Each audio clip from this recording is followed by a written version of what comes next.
Welcome to our Rolemaster Actual play session. Twilight of the Old Order and Ain't No Place for a Hero are two campaigns, currently co-joined, set in the world of Duranarki, the continent of men. The game system used in our game is Rolemaster Classic, with a liberal inclusion of home rules. We hope you enjoy our story, and, as always, may the dice roll in your favor.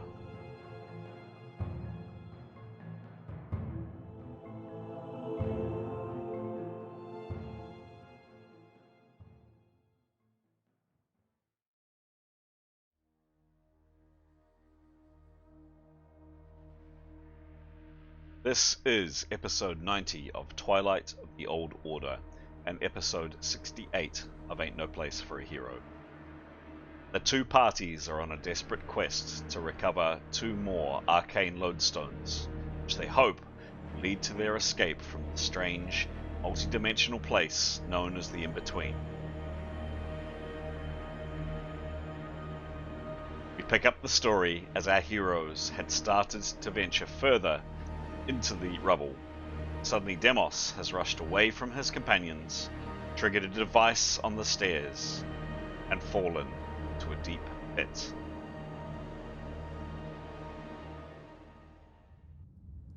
Hello, I'm Chris, otherwise known as GM Chance, and welcome to our story. So, as you can see on screen, we have a very fair collection, a very large collection of characters in our game. If you haven't picked up already from the description in the YouTube channel, or if you haven't been following this game before, the reason for this is two parties, two different stories, two different campaigns have come together. 6 characters in each campaign. So a reasonable number of characters up on screen. I'm now going to ask each of the players to go through and very briefly describe which characters they're playing this evening. I'd like to start off, please, with Anthony. Evening, everyone. I'm playing Escalion, or Eskel for short. He is a tall half-elf warrior mage who comes from a port city, and his favourite weapon is his trusty cutlass, and his most frequently used spell is Shield. Excellent. There you go. That's Eskel. Thank you very much. Graham. Hi, I'm playing 4 characters, 2 from each party. First, Severin, who's from the Twilight party. He is a swordsman, a big chap, very strong, pretty handy with a sword, being a swordsman, as you might imagine. Charismatic fellow, fancies himself as a bit of a leader. Meanwhile, Tanya in the same group is a fiercely attractive elf. She is a hunter and is very good, accurate with a bow, has trained all of her life. She's pretty sneaky and pretty spiky. On the other side, we've got the hero party. First up there is Niathanol, who is a magent, mixing arms, sneakiness, and magic together. She is something of a religious fundamentalist. It's something that she doesn't talk to anyone else about, and has a penchant for stabbing people in the back. Otherwise, she's charming. Then we've got Etienne, who is a holy warrior janitrist, or more commonly known the paladin, who is a fully armored warrior who has some magic ability. His deity is Aphrodite, and he is on a mission to spread the love. Excellent. He's also, rather unfortunately, missing a hand currently. You did bring that up, yeah. Yes. Excellent. Thank you very much. Can we please go to Aiden? Hello, I'm Aiden, and I am playing Grey. He's a handsome half-elf and beastmaster, and he loves his axe, which he has sadly dropped, and his pet falcon Ningwin, who is also sadly absconded while we are fighting in this cave. Excellent. Excellent. We do need to probably check when I do my kind of wrap up. Let's touch on where Port Ningwan's got to. Sounds good. Can we please go to Mason? Kia ora. So I'm Mason. I play Demos. He's a very handsome Thebronic mixed man. He's got loads of scars all over his body, and I do believe after the last session he's gonna have a whole lot more to add to his body. And I'm also playing Nathan tonight. So she's a very tall Norseman. Yes. And doesn't tolerate any sort of stupidity or weakness from anyone. But she's very trusty with her bow and sword, and likes her team just enough that she will use it to, help them. Excellent. Thank you very much. Stara. Hi. Jada is also very tall. I think we're all very tall, aren't we? It's very young, fights with a quarterstaff, but mostly is a healer, a shy healer. Marvelous. And many of the party are tall. Keros isn't, actually. Keros is very short, and I think from memory, Severin, while he's very, very broad, is also relatively... He's not massively tall. But yes, a lot of the party is. Brilliant. I think by my count, we have 2 more players to go. Let's go with Alex. Kia ora. I'm Alex. I play Keros. She is a North woman, quite childlike and earnest, strong moral compass. She's a weather mage, so she's pretty handy with a shock bolt or an ice bolt or an ice wall. And she has a wee cat called Victory, who she rescued, and can probably be often found going off task to rescue waifs and strays, 3-legged dogs, and to the annoyance of the rest of the party. Marvelous. Thank you very much. And lastly, Pete. Kia ora. So I'll be playing 2 characters tonight, one from each party. The first is Leif. He is also quite tall. He is also a half-elf and also a warrior mage, so much like a Skellion. He's a very friendly fellow. He likes using his long sword, and his favorite spell is a combat spell, which increases his attack bonus and his defensive bonus. The other character I'm playing tonight is Nicholas, who's not tall. He's, well, compared to the rest of the party, he's sort of normal height. He is a common man, and he is a mentat, which is a spell user from the realm of mentalism, so spells to do with the mind and things. And he's an aspiring academic, sort of venturing into the world of sort of exploring and adventuring, basically, but quite an unassuming fellow. Excellent. Thank you very much indeed. So that's it. Happy viewers. Those are our 12 heroes for tonight. Let's see what unfolds for them. So, let's go to this view. No, let's go to this. Oh, where's my map gone? There we go. That's a bit better. Right, hopefully you guys can all see the map, assuming. Yep, all good. Cool. Let's check that view. Oh yeah, that did. Cool.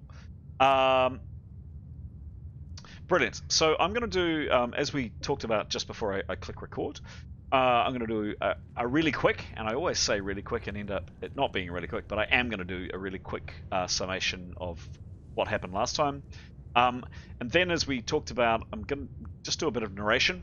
I've got a bit of a sense of what people are wanting to do in terms of picking up the pieces from last session, and then just to move the story on a little bit, a bit of narration from me, and then I'll play the music of the game. So, last session, all of the party started off huddled in this room. The horrible tentacled creature, which had been out and had destroyed this complex, has gone. The smaller, and you can still see one body of them here. The smaller humanoid type sized creatures have also gone as well. One was slain by Actual. And you've taken shelter and basically rested up in this room for a relatively short period, actually. Kind of waited until literally kind of the dust has settled and the noise and the rubble from this complex has kind of generally stopped coming down. And using first the Whispling. So for viewers that haven't come across the spell before, it's a very handy spell that Pete's character Nicholas has on screen. If you're looking at the GM, where's my camera? There. It's a very, very small object. It's only about 2 inches across, but it's a little ball of energy. In Pete's character's Nicholas's case, does that make sense? Yes, it does. In Nicholas's case, it's actually made of gravity, of all things. Nicholas can send it out up to 100 foot, and it acts almost like a drone. So Nicholas, when he concentrates, can see through this little object, and it can also interact, in other words, attack potentially other creatures and other things as it is away from Nicholas. A very, very potent spell, and to which Nicholas has used. Pete has. So using that as almost like a drone. The characters explored the ruins around here, and you can see the desolation. This was, of course, one entire wall along here. It's now gone. All the ceiling hasn't completely collapsed, but a lot of the walls and ceiling have come down. You 4 characters, so Demos, Severin, Ethanol, and who am I missing? Somebody else. Crept out from here. Grey. Crept out from here, initially led by Ethanol, round the corner. You did notice as you came round this very, very strange, massive skull that you've been aware of for quite some time. And one of the things that Neathanol has seen for the first time, because it's actually been the first time that she's been in its presence, is rather bizarrely, this skull doesn't rest on that platform. It hovers, or it's certainly about that far off the platform. And there's this, as you've seen all the way along, this very strange kind of whitish light that has come out of it. Coming into this room here, there were two creatures, two, for want of a better term, undead creatures that were trapped in the rubble. One was completely buried basically up to its neck and was only able to kind of hiss and snarl and spit at you. The other had a hand free and was waving around a weapon pretty ineffectually. And with a couple of very quick blows, both of those creatures were dispatched using basically a holy weapon, or a weapon that is designed to finally end undead creatures, to stop them coming back yet again. And those creatures were slain. The decision by the 4 characters was to then head back to join the rest of the party. They decided not to progress any further. There was a set of stairs that went down into the dark. They decided not to progress that any further. But they did stop on the way back and look at this box here. And you can see it there. You've noticed it a couple of times. It's a stone box. It's quite long. It'd be about 4 or 5 foot. And Neathanol, very cautiously, for some reason she's paranoid, I have no idea why, lifted up the lid, and inside were a series, 4 of them in total, of metal tubes. And what was particularly curious about this was when you decided to take these metal tubes out of the box, each one, the one that you did take out extended out, so suddenly it doubled in length. And it looked as though these metal tubes fitted together.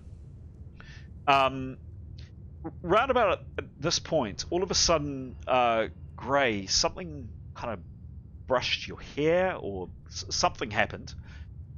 Something kind of odd you'd feeling in your stomach. Severin, definitely something a bit more intense for you. You almost felt the sensation of maybe a hand, or just something coming across your neck. Maybe it was a cobweb, but you haven't really seen any spiders in this place. And Severin basically is turning to his 4 companions to say, "Hey, did you feel that?" And all of a sudden, Demos just starts absolutely saying something at pace in his native language, the Bronic, which Severin knows a few words of, but not very much.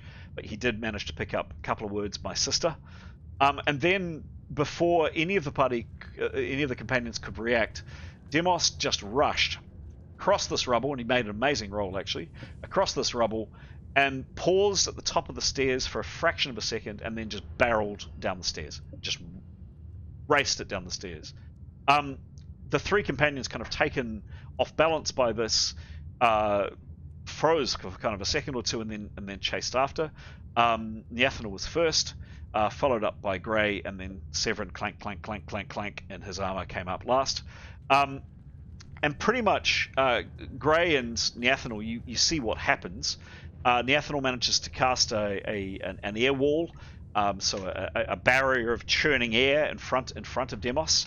However, Demos just powers straight through it, and Demos's foot lands on a particular stair, and there's this horrible clicking noise. And suddenly, and this happens to Grey too, because Grey is right behind him, a few steps behind, suddenly the stairs, which are like that, if you're seeing on screen, cease being stairs, and in fact click down and actually convert into a slide, quite a steep slide, probably about almost 45 degrees, if not a bit steeper. And Demos just goes rocketing off. He tries desperately to flail onto something, to grab onto something. He doesn't, and he just goes sailing off. His shield goes to one side, his spear goes to one side, and to your horror, Niathana and Grey, watching him from above, you just see your companion slide off into the darkness in front of you, and for Niathanal's vision, this yawning pit at the bottom of the stairs. Demos goes straight down.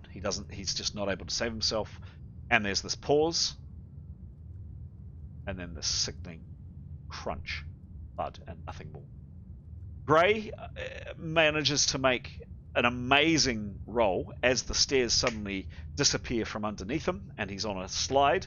Makes an amazing roll, reaches out, grabs onto basically a tiny piece of masonry that's fallen away, basically a couple of knuckles of finger onto the rock, and holds himself there desperately.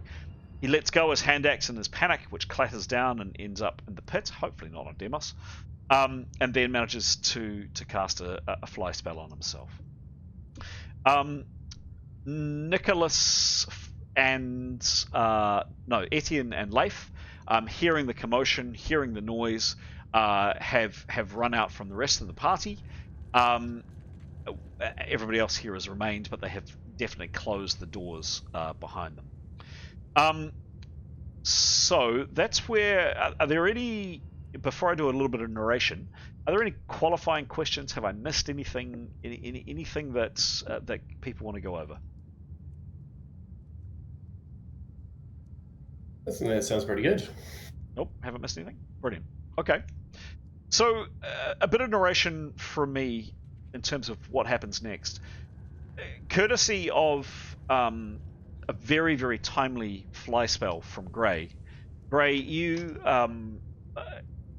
flew down to the edge of the pit, and you're a half-elf, so your eyesight is definitely better than a human being, but not as good as an elf. But even with your improved vision, whatever depth that poor Demos has fallen down is a very long way, and you can't see him.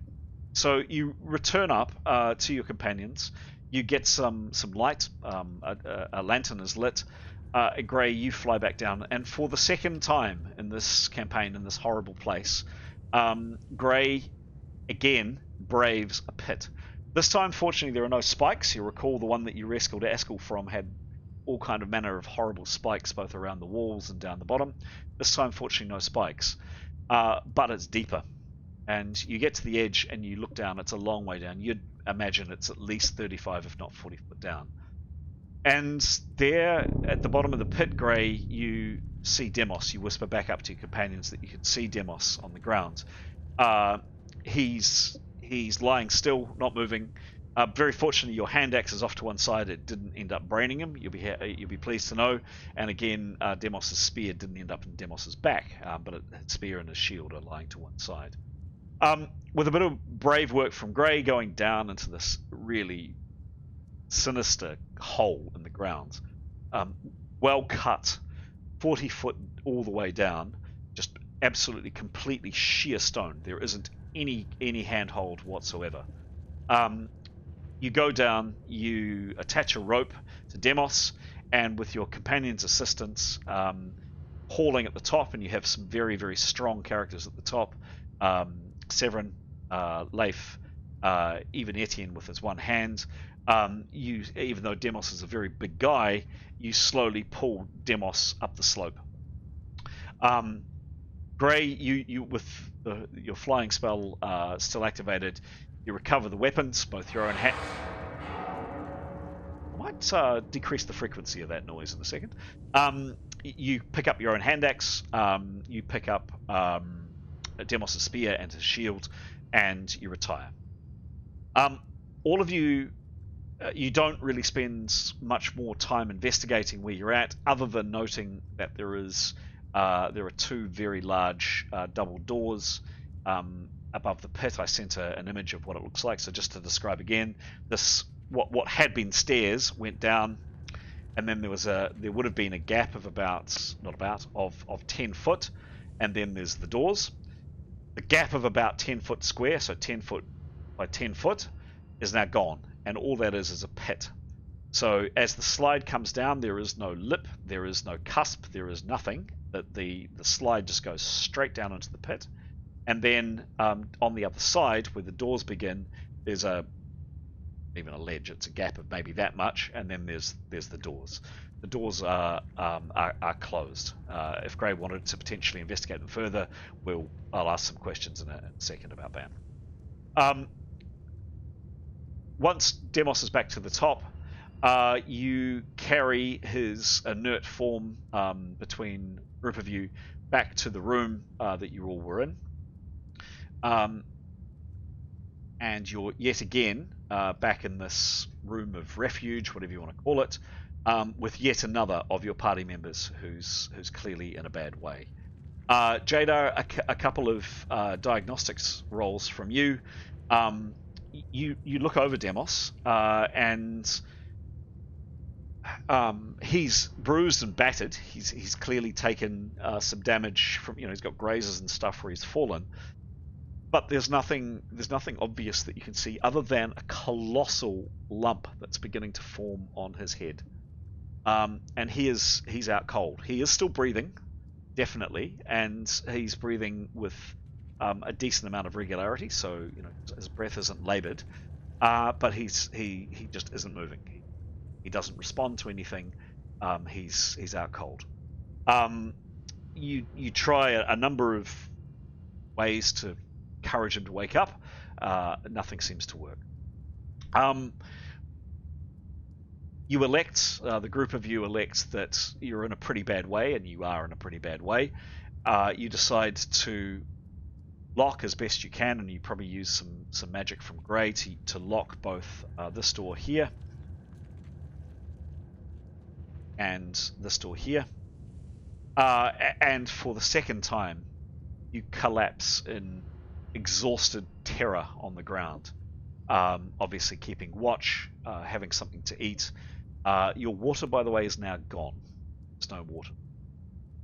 Your food is probably about, you'd estimate, another 2 days worth, but then again, you don't know what days are in this place. Time has no real meaning. Yeah. And you throw yourselves down into an exhausted sleep. When you wake sometime later, your power points are regenerated. You all will have gone up 8 hit points from what I mentioned at the earlier part of the game before the recording of what your characters are on, and then any healing that needs to takes place. And I'll ask about that healing now, and then in a second start the game. So two quick questions. In terms of my bit of narration to get us to this point, is there anything from any characters that you would have been doing, saying, interacting, speaking with, investigating, whatever, over that period of time that I've talked about? That's the first question. And then second question, in terms of healing, what do you want, and who are you asking from? So I think probably the best way to do it is just quickly zip around each character. Severin, is there anything in particular you're saying or want to have wanting to be healed? No, I think other people need healing. I think he would probably urge whoever can and is willing and to do kind of some detections on the if such on that box and the items. If people were keen, he's kind of curious about it, so be keen to know that. But other than that, no, he'd be assisting wherever he can. But I think there are people more in need than he is. Cool. Etienne. Etienne will be caring for Oxen and yeah, that's probably it really. Okay. Yep. Cool. Tanya. Tanya wouldn't say no to some healing. Isn't doing a lot. Is just resting. Really wanted to get some kip. Okay. Cool. And lastly, of your four, Niathanal. Niathanal would probably heal herself with her remaining Okay. power points. So she'll spend the time going into a trance and gradually healing up. Tell me, so what does that? What would she be on? Is that all of her hits healed? They'll take her back up if she just sits there and doesn't do anything. Got it. Okay. Which she'll do. Yeah. Just bump up your other characters. 8. Well, brilliant. Thank you very much. What about Grey over this time? Gray, if once the more serious people have been healed, he'd maybe request a little bit of help. He's got quite low hit points, so just be asking if someone could help him with that. He would be trying to help anyone that was not doing so well. Be trying to look after Demos, and I guess he's probably quite interested in those little tube things as well, because he did see them and is probably a bit freaked out about the fact that they all felt something weird, whether that has anything to do with those tubes. So if they're going to investigate that, he would be interested in that too. Okay. You'd indicated that you were bringing them back, I think. Is that right? Yes. Okay, cool. Sounds good. Okay, duly noted. I think we would we left them bring them outside back. the We door. would have left them Yeah. outside the door, Okay, just in case, because they're a bit scary. sure thing. Cool. Cool. Brilliant. Let's go to Nicholas. Yep, same as with Grey. Nicholas would be keen on a bit of healing once the more severe people have been healed. Whilst he still had time on the Whispling, perhaps once Grey was back and obviously safe, I assume he'd have a bit more time left, he would want to explore the rest of the ruined bits as far as he could see. Being aware that when the Whispling, when it had the light spell on it, disturbed those undead creatures that have been subsequently buried in the rubble, he saw more than 2. So he is definitely wanting to be on the lookout for those, and he's wanting to ascertain where they are, if possible, with the Whispling. Okay. I'll come to that in a second, I think, Pete. Sure. Super. Keros. Keros will be requesting to go back to sleep. But in lieu of that, she'll definitely, if anyone wants to give some hit points, she'll take it or she'll rest. She's not in dire need. She is keen for some attunement. I'm not sure what the negative percentage would be if she's down on the points. And she can also, if people are thirsty, I don't know, it might be appropriate, she can maybe make some ice as well. But yeah, keen to rest, definitely. Okay. The just to comment on the ice, the really weird thing is in this place is you haven't felt hunger and you haven't felt thirst. You've been here for you've got no idea how long you've been here for. You're kind of forcing yourself to eat and drink, So there's no one's actually no one's really thirsty, but you've been told by Afsun, this met her, that it's a good idea to keep eating and drinking, because if you come out the other side of this place, wherever you choose to come out the other side, and if you haven't kept your eating and drinking up, bad things can happen. Just as a quickie. Cool, thank you. What about Mithan?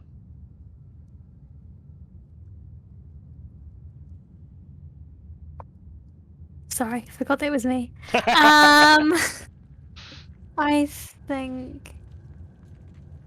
Sorry, can I check what her current PowerPoints are at? PowerPoints are the only thing that the GM doesn't keep track of. So Pete. Oh, okay. That's Sorry. okay. Pete can tell you. So, I was assuming this was post sleeping, correct? Yes. Yep. 48. Oh, back to full. Okay. So back up to full. Yeah. Cool. Sorry. Thank you. I think she'd quietly make known that she can heal some people if they want. Okay. Yeah. Okay. Yeah. And then I think she'd probably have a look at the strange box that everyone keeps talking about. All right. Yeah. Cool. Who have we still got left? We will go to Askell. So for Askell, because he has that double healing. Oh yeah, he heals fast. Yeah, so he would have healed 16 hit Thank you. points. So he would jump up to 61. So he's almost back to full. So he wouldn't need any further. Yep. And then his power points are recovered. So he'd look good. Okay, cool. All right. Other than Jada, have I missed anyone? Oh, Leif. Leif, what does Leif do? Leif would be looking after people, particularly just checking Keros is okay. Yep. And then I believe he recalls that when the Whispling was down the well, there was water down there, I believe. Is that correct? Yeah, there was. Yep. He would investigate. I mean, he appreciates the offer of ice from Keros, but also it'd be good to have another source that doesn't take up power points. He'd investigate, if appropriate, if nothing else is pressing, perhaps chucking we've got a bucket, an appropriate receptacle, someone's helm perhaps, on a rope down the well and drawing some water to see what it looks like in terms of quality. Okay. As a backup option for water. So he'd investigate that. Okay. Cool. Yep. Sounds good. All right. Jada, do you want to ask the party to form an orderly queue while you dispense your healing? So I've got a spreadsheet here, and I think it goes in order of Tanya. Okay. So can I just... I wrote a note. Something's wrong with the arm. Yes. Where is it? I wrote arm and bow. And the wall collapsed, so there's a couple of injuries. Yeah. So Tanya is... Tanya got an arrow in the arm. And has a negative in terms of mechanics. That's what's happened. In terms of what she's complaining about, she's saying her arm is stiff and sore, and when she basically does stuff, she's in pain because of it. But it's her chest that's the main issue. Basically, when the rock wall came down, it hit her chest hard, and when she breathes, it hurts to breathe. And she's massively down on hit points. So Jada does have that spell which regenerates, I think. It's called regeneration. Yeah, okay. So that is regeneration 1. Reduces target's concussion hit damage by 1 hit every round. As long as I concentrate. Oh, good lord. Oof. So, a round is, of course, only 10 seconds, so, yes. Oh, good. Do I have to prepare for that one, or can I just do it? I'm assuming with all of these rolls that you would have prepared, and really, I'm only interested in a 1 or a 2. Something bad could happen. Oh, okay. So I just roll. Yes, please. Let's go over here and. I was going to say, Chris, Oh man, it's a 4. It's a 4. It's not a 1 or a 2. Very happy to say, first roll of the night. That spell went off. What happens? So regeneration, holding. Oh, it's a bit of feedback there. Holding hands on his chest, which is so awkward. Wait, him or her? Tanya. Her. Never mind. So to the side of the chest. No, this is so embarrassing. And then I'm doing the healing and asking how that feels now. Tanya, you feel dramatically better. You feel stronger. You're more with it. Your head's more in order. Your chest, however, still, and arm. The arm's painful, but the chest is more painful. It hurts to breathe. It hurts to say thank you, Jada, for saving my life yet again one time. Thank you, Jada, for saving my life one more time. She will actually. Yeah, she'll point out the chest and say, "Do you have any idea what this could be? Is it my ribs or?" Lack of praying. I can. Okay, I can pray while you work it out. Okay, so if I do a diagnostic, then that will tell me what it is, won't it? Please. Yeah. Let's do that. Sarah, can I just say, I think you're the funniest. Like you just keep the character going, like with all the awkward touching, and you bring me joy. It's a real highlight, I have to say too. I love it. Yeah. Oh, that guys. Give me a roll for the diagnostics, please.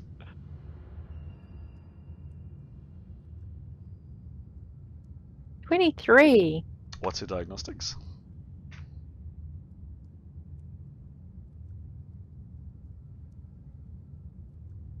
It is 76. Goodness me. Wait, have I read that right?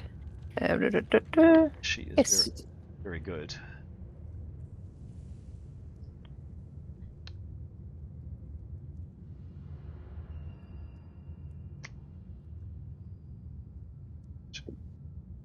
Check something. Second.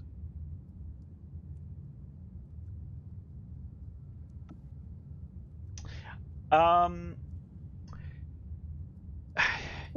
84. It's 84. 84. So Yeah, just looked at the that was other sheet. 23 plus, what was it? 84? 84, yeah. 107. That tipped you over a bit. Oh. Yeah, you're not 100% sure, but you're pretty damn sure. There's one, because you poke it, and Tanya goes, and then you kind of just stick your finger a bit more time, and you just see the expression on Tanya's face just go,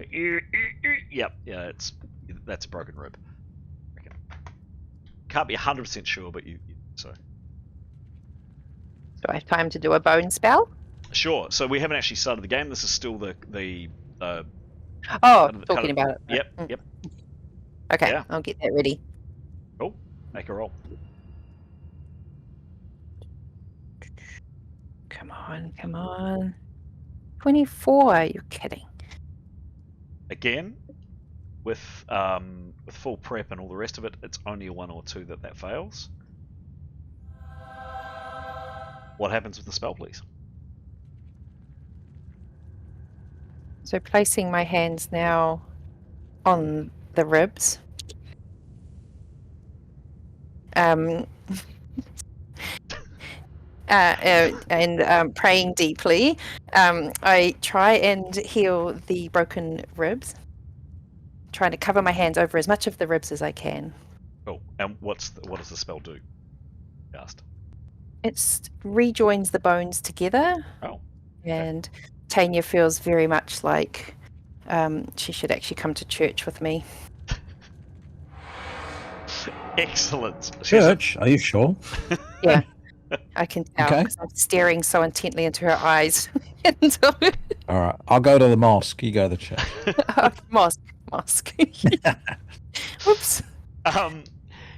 Tanya, you're feeling a lot better. Your hit points are back. You still have a niggle in the arm, but it's not a serious one. You're at -10 for that, but so there's a bit of pain in your left arm. But yeah, Jadar's healing hands yet again. Good touching this time. Good touching. And your ribs, your chest just feels miles better. You can breathe. Thanks, Jada. Oh, that's all right. I'm going to wash my hands. Okay. Who's next?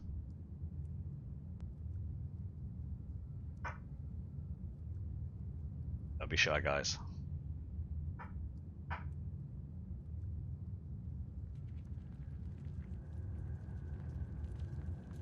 No one else is wanting healing? Okay. GM's going to start the game. No, Nicholas will, but Okay. I thought Kiros and Nafsoon were next in the queue, weren't they? I think.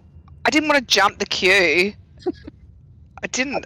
I was just going to wait patiently. But did you say we slept? Because I just need Yes. hit points. You do? Yes.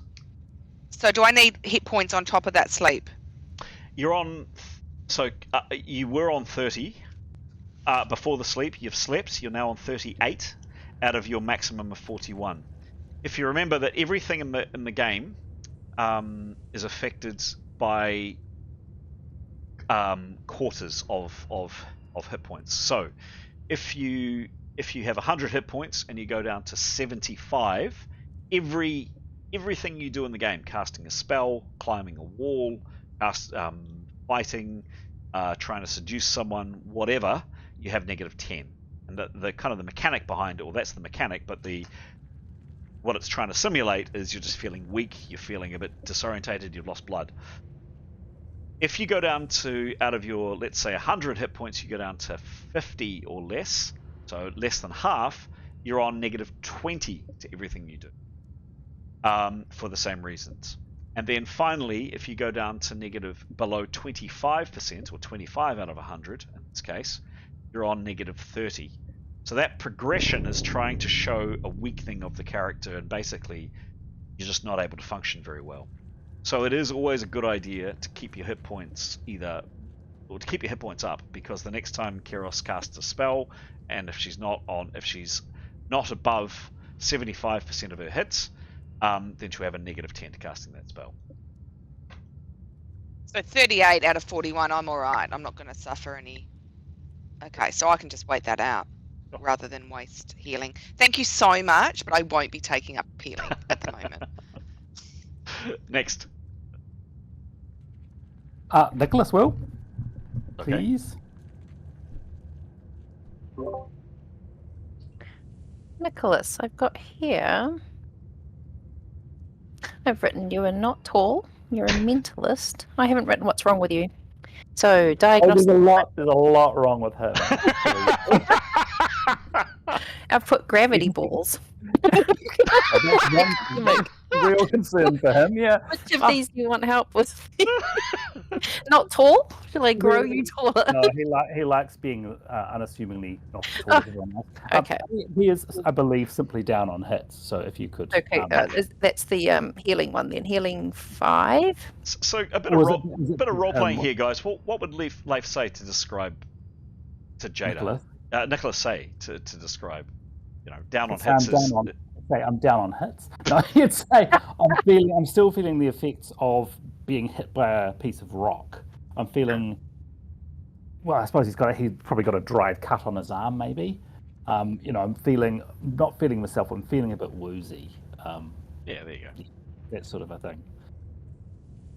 I have something for that. It heals 5 to 50 woozies. Awesome. Shall I roll? Yeah, sure. Go for it. 42. 42. Spell is indeed successful. Thank you. Oh, that was easy. And how many hits? It says 5 to Oh. 50. Yep. So If you roll exclamation mark R, you type that exclamation mark R and then space 5d10. So you're rolling 5d10 at a time, so it'll give you a result. But exclamation mark R space 5d10. Sorry, Star. There you go. 34. Awesome. That's him well and truly on full hits, so he'll be very grateful and promise to investigate the church, perhaps. No, the mosque, yes. You'll think about Thank you. think about looking at the religion. Inshallah. Go. Excellent. Who's next? Yeah, great. I think he's probably. Sorry, I've completely forgotten how many hit points he's got left to him. 73 out of his 117. Yes, he would be very grateful for some more of those, if he could, please, Jada. I don't know if he'd be able to communicate that very well. He'd probably just say, "Please touch me, heal now." That's such the wrong thing to say. But sure. So we have 87. You're going to be so healed. Oh, So Thank healed. you. Yes, he is. What was that spell? Just the same one, healing 5. Okay, 5 to 50. Give us a roll. See how many you healed. Where is it? There. And here we go. It is 29. nice. See you at church. You are on 102, Gray. Nice, thank you. Cool. Anybody else? Once. What about Epson? Yeah, I mean, she is. You've pretty much come to the conclusion there's not.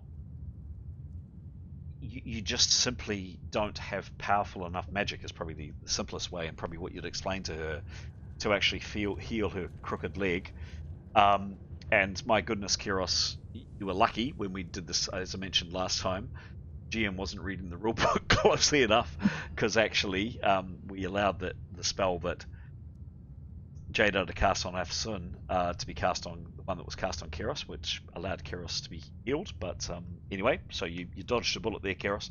Afsun says, "Look, as you know, she looks at you. She's kind of holding on to Etienne, Etienne supporting her a bit. She explains that she's feeling just kind of groggy and yes, she could deal with. She would really like some resilience, some strength back into her body. In other words, some hit points." Okay.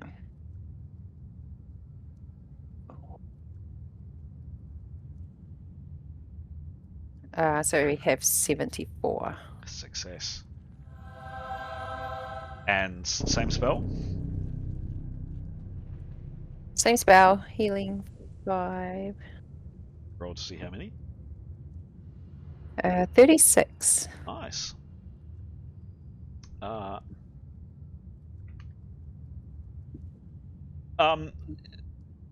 So again, Jada's healing hands just dispense this kind of light over Afsun, and she visibly, her shoulders come back a little bit. She's less hunched. She's still badly limping from her pretty mangled leg, and she really isn't able to walk fast. But she is looking a lot better, even in the murky light of this place. You can see that there's more colour back in her cheeks. I mean, she's filthy and grimy, as you guys all are, covered in dust and stuff from when it came down. But she is looking a lot better, and she nods. She obviously has to go through a translator because you don't speak Thebronic. But speaking to Askell, she communicates her thanks, and she bows her head. Oh, this is great. Should we just do Kyrios as well? We're on a roll. If you want to use your PowerPoints. Yeah. What about we just do a healing 1? If you don't need much, we can do a healing 1, which is 1 to 10 hits. How many points you got? Happy to take it. I'm not turning it down. How many points do I have? You never know with this GM. We might need you later. True. How do I work that out? I was on 91, and I've lost track of the spells. It's the points per spell level, right? You take off. Spell We did points 2 per- healing 5s. I missed the first 2, but so there was 7 apiece. That's 14. What were the first 2 spells? This is what I should have written down, eh? So we did a regeneration. Yes. There's a level 4, and then lots of level 7 healing 5s. Which is 25 out of the 30. There you go. You've only got 5.8 left. Oh, do you know Oh, what? Keep okay. it. Okay. Yeah. Thank you so much, but yeah, I think we're gonna need you. Leif might go and see Mithan then, because he's got a little bit of healing he'd like to do, if Mithan oblige him. Yes. Not meaning to just disdain the services of Jadar and the religious cost.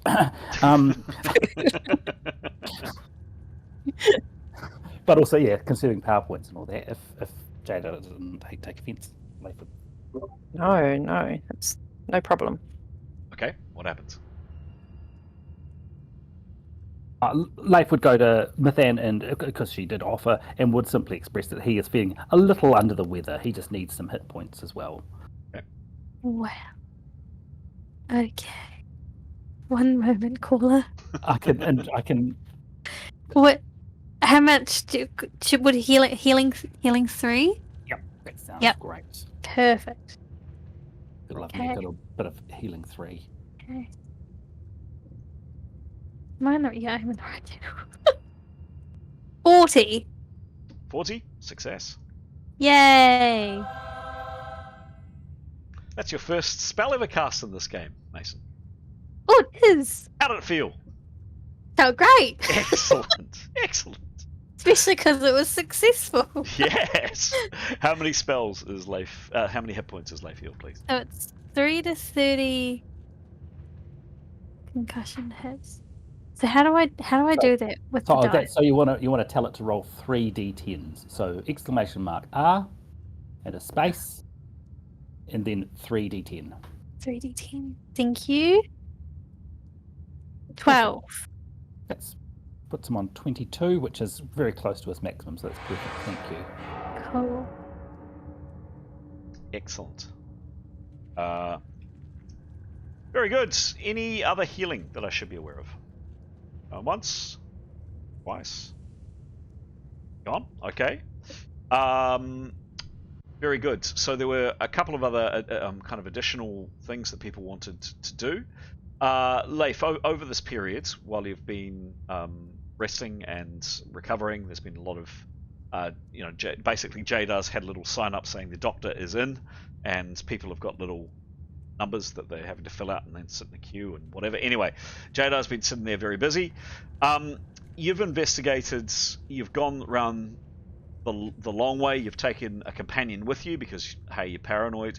You've gone down to this well, you've got one of your canteens, you've put a piece of rope around it, you've dropped it down the well, there's a splosh as it hits water. You bring it back up once it's full. You take it back into candlelight to investigate, and it smells okay. However, just pouring a little bit out in your hands, Leif, you notice that there are kind of flecks of black in it. Ooh. Quite a few flakes of black stuff. Perhaps we won't go there. Perhaps that's the last resort. I think the ice suggestion from Keros was an excellent one. Okay. Yeah, he would definitely empty that water out and not bother with it. Okay, sure thing. One more incident question I forgot to ask during that time was when Gray was down the pit. Mm-hmm. Leif would have been interested to see if he had seen any bodies down there, or skeletons, or anything else left down there. Sure thing. Gray saw nothing else down there. But... Awesome, thank you. So I know that Nicholas wanted to do a bit more whistling drone action. Was there? There was also, which we'll come to probably last. There, a number of characters indicated they were interested in this box. The stone box. It's quite heavy. It required 2 people to carry it. I've assumed that you took Demos back to the room and then put him down and then brought the box back. So the box is outside the room. As I say, it's got these 4 metal tubes. They extend. Yeah. Who's doing what with the box, please, and the tubes? I can tune the tubes. Okay. So you take them out. You hold them in your hands. Give me a roll, please, Keros. Okie dokie.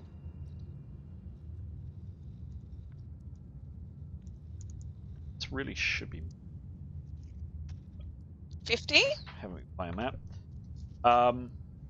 This should be masked. So 1 million. Yeah. I haven't been playing that. We haven't actually been playing that before. But that does make sense, doesn't it? Because ultimately you don't know whether you're successful or not, I don't know. You're the boss. boss. Sometimes. Yeah. So it was a 50? Yep, and my attunement is plus 103. Take that. Crikey. Crikey's right. Um,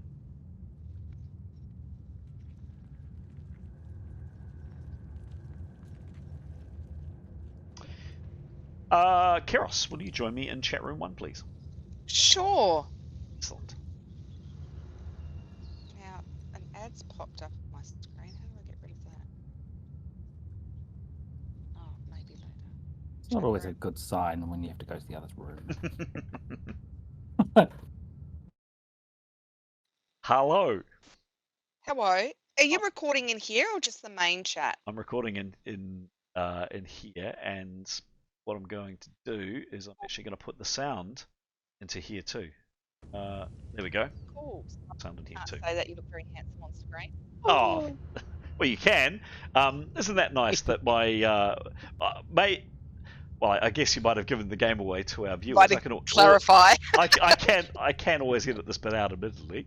But the fact that you and I might know each other reasonably well, player in my name, player in my game. So yeah, so Keros, you put your hands on this item, and the pole extends out. From what you can understand, there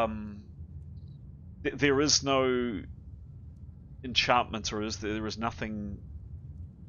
There's nothing that this object or any of the objects. I'm happy you check all 4, and you check the box too.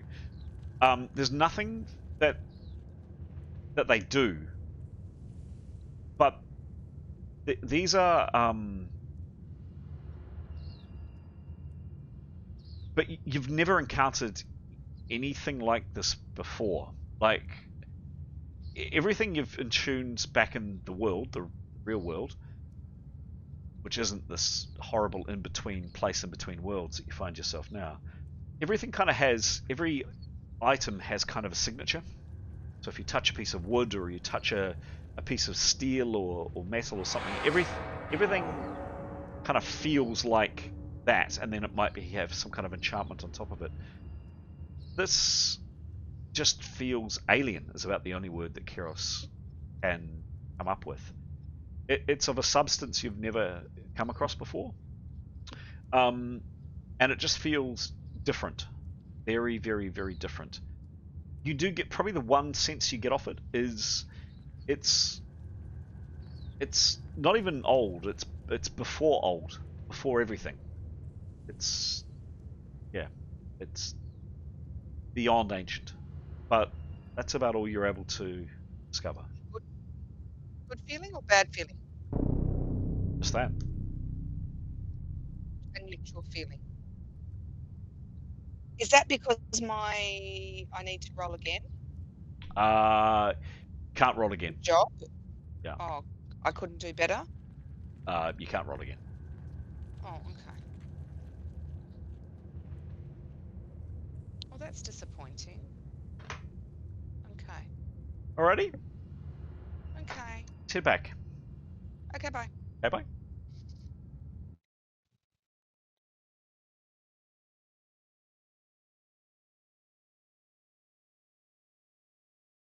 That sounds Less like a plan. chance of everything coming up behind us too, right? Yep. Yep, I think, yeah, we can. It'd be good to know where those other creatures went, and also what's left of all that side with all the dust was. And I'm sure there were some objects that we wanted as well. Whether we'll actually be able to find them now is beside the point. But yeah, All right. interesting to know. Yeah, Keros, so you place your hands on the subject. You presumably have a bit of an audience. Yeah. Say I'll do. So I do my thing. I tune the tubes, and I don't get a strong positive or negative. It's a very neutral feeling, but I also don't get, like the way it was described was like an imprint or a history of something. So it's like neutral, but it does feel like I'm at the start of time. Like it started things. But I don't know if that's good or bad. Is that right? Yeah, well, I don't know about the start of time, but it's certainly beyond old. The other thing too is Beyond with every old, with every object that you've attuned before back in the world, you're currently in this very strange place called the in between, as Afsun has called it. But back in the real world, when you've attuned a dagger or a staff or a something, each object has its own kind of signature. So, a staff feels like wood, or a sword feels like steel, whatever. From Kiros's mind, the way she describes it is this doesn't have a signature. She can't describe what the tubes are, what they're made of. No idea. it's a mystery. Okay. Okay. Which is so helpful. Can you Well- see anything if you look through the tubes? Each other.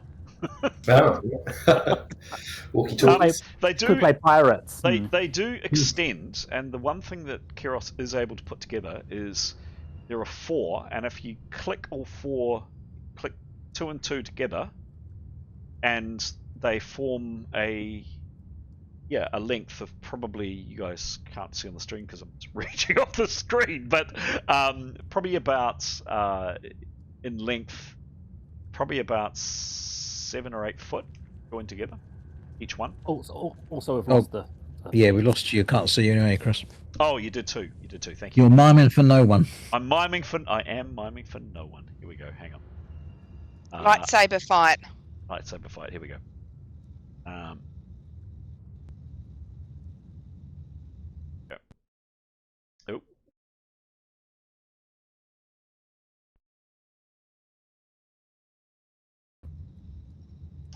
It's very strange. You guys still there? Hey? Can't see it. No, it just seemed to disconnect for some reason. There you are. Oh, there you are. Yes. All good? Yes. Cool. Take a little while for your face to come back into focus, though. You're a bit blotchy. Oh, really? In my picture. Yeah. Yeah, you're doing your lisp thing as well. It's when you lose power. I think it's probably just a disconnect, reconnection thing. I hopefully should come right soon. He's in the in-between. I am. How am I sounding now, guys? Crisp. I'm lisping? Oh, no, crisp. Sounded good. Oh, crisp. Excellent. Good. Okay, fantastic. So, checking a well, checking the box. Anything else other than some investigation in the comp? Should be aware of. Do, say, interact. There were some objects that we were interested in, that we were going to collect together. But I'm struggling to remember where they were and whether they're now covered. About the only object that you were particularly interested in was the box here with the strange tentacle in it. It did manage to remain uncovered. The other items were, you decided they were the stuff that the strange skeleton warriors had. The conclusion you'd reach was the equipment was broken, notched, not of good quality. Because they were like game pieces and carving things, and they were all just run of the mill, weren't they? What you could see. But just a note, it's just past 8. Thanks, Pete. Thank you. Yeah, thanks. Because you're going to do the magic. I was. Can you remind me at 8:30, please? Sure. Cool. Anything else, guys? Nope. Okay. So, one thing for whistling action, you have a range of this for 100 foot, which is that's about 100 foot there. So you were able to. Got the map up. Oh yeah. What? No, you haven't. Thank you. Okay, that would be helpful. Thanks, Pete. Sure, we'll do it this way. You can see it now? Yes, correct. Right. So 100 foot was pretty much this. So you were able to see basically from here when you were in this room and using the whistling to go on surveillance. That was kind of your coverage. So if Nicholas knows that if he wants to see more, he will need to go elsewhere to look. He would be happy to do that. Perhaps when Leif was out testing the well, he would have perhaps gone with him, taken an extra person and just been a bit closer. He's not wanting to go and disrupt anything. He's not wanting to light the whistling up or anything. Just get a sense of... Yeah. So where, when Leif went out to check the well, based here, where was he? Nicholas would have definitely been in the same room. Yes, sure. Yeah, and I think we would have. Leif was going to take someone with him. I think we'd definitely take at least one other person. Okay. If Severan's rested, he'll happily come with whoever. Okay, sure thing. All right. So, Pete, go for it. Oh no, that was it. Just a quick look. Not wanting to delay too much, but just wanted to just if there's anything obvious that we need to know, basically. Sure thing. So where was? Yep. So you'd already seen quite a bit of this area here.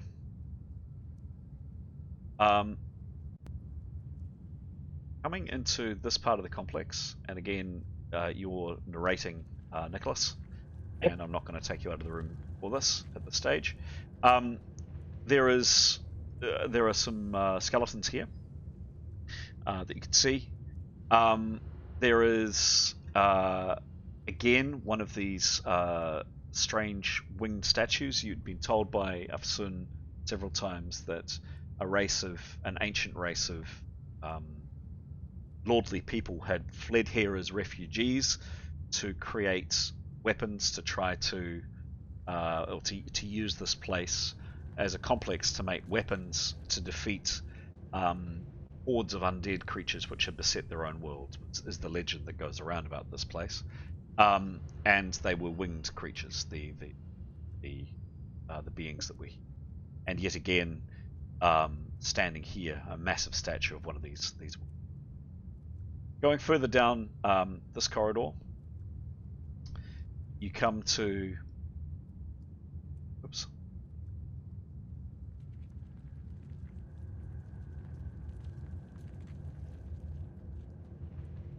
For some reason, this little animation likes to flip. So, firstly, there's a set of stairs that go up. Up, not far, very short distance, so only about 5 foot up. See there, and they go up to this door here.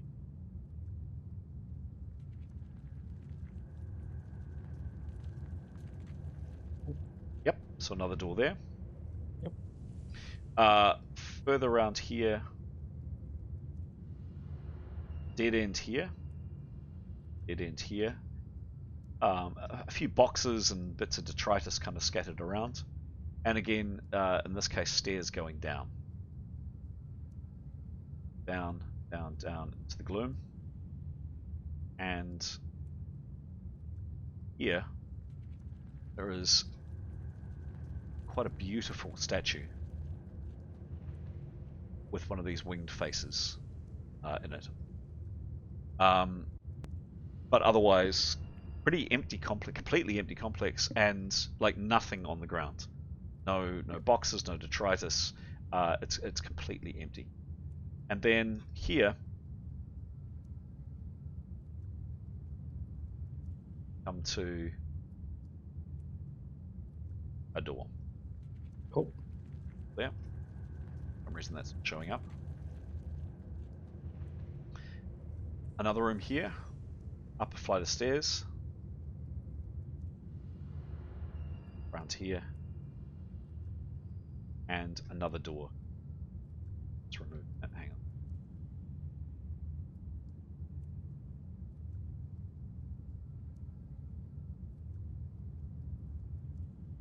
Another door.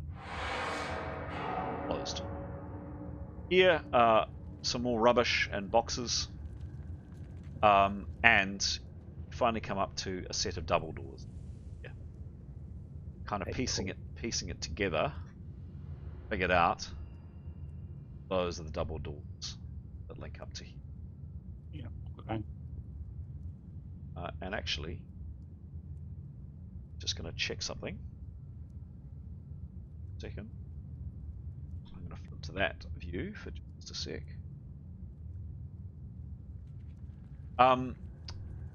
Probably a question that you have in mind is, are there any beings? Have you seen anything else? Yeah, what you're on your guard, you're watching for anything else. See nothing.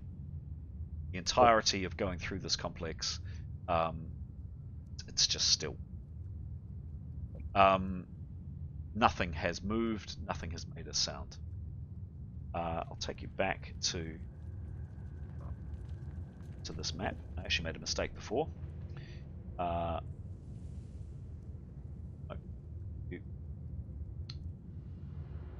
we go, you can see that. I was actually wrong. There isn't a door here, there's a doorway. And into this room here, whoops, oh, don't fall, he just fell. There he goes. Oh, there's a pit. There he goes. Whoops, and I've put the wrong one on. Change color. There we go. Better.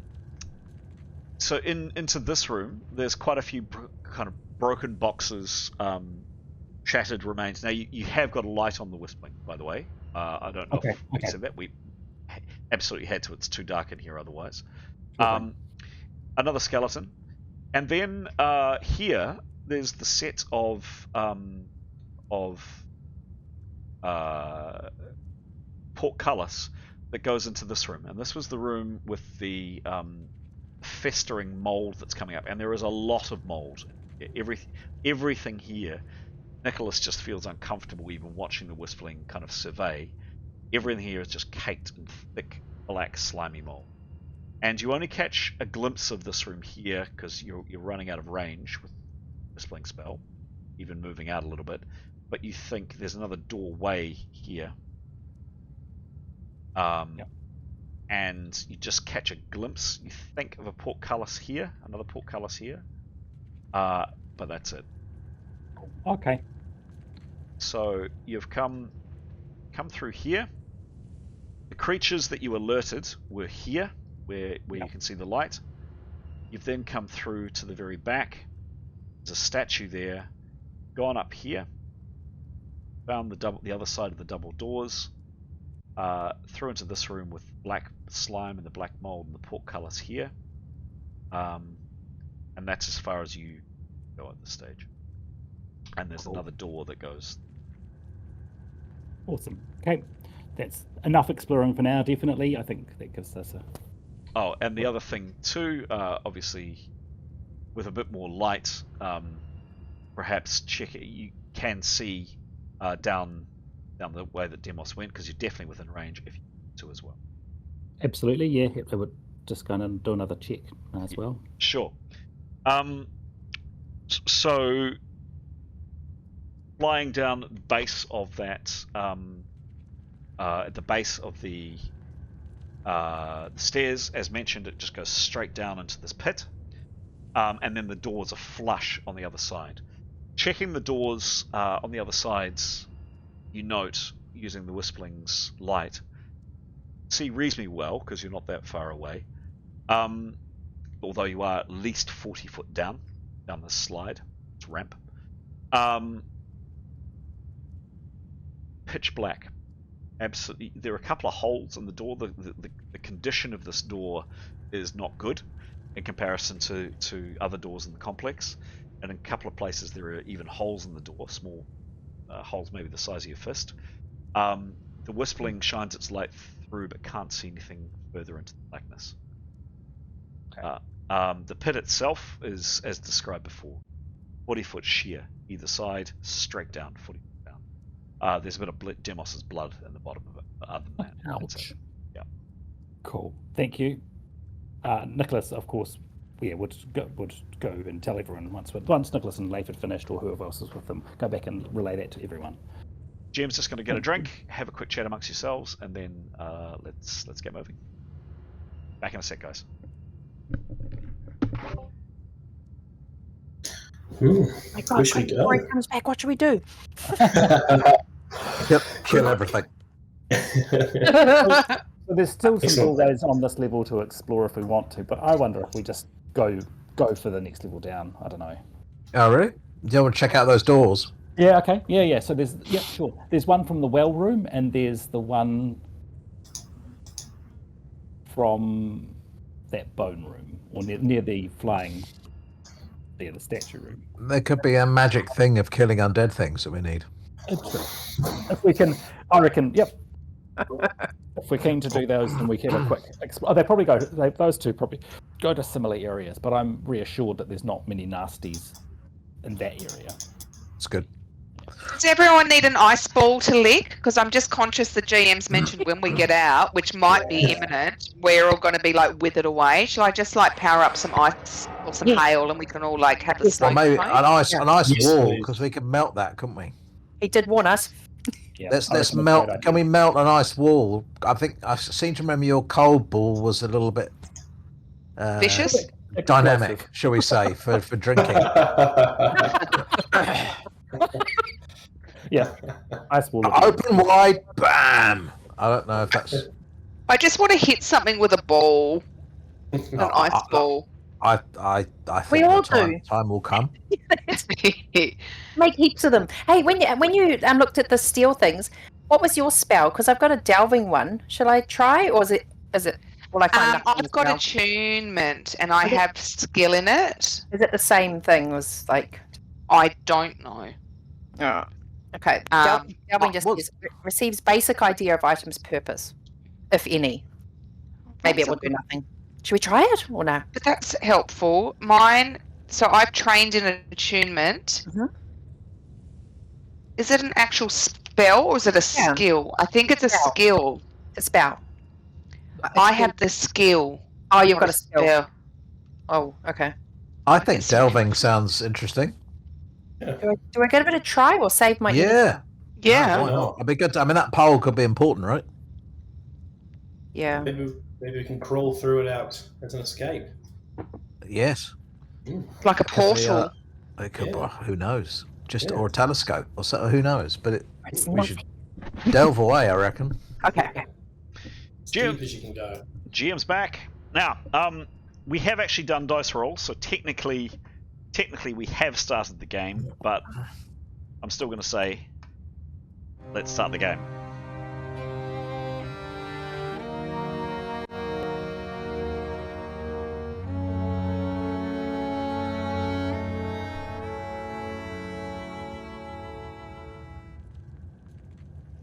All right.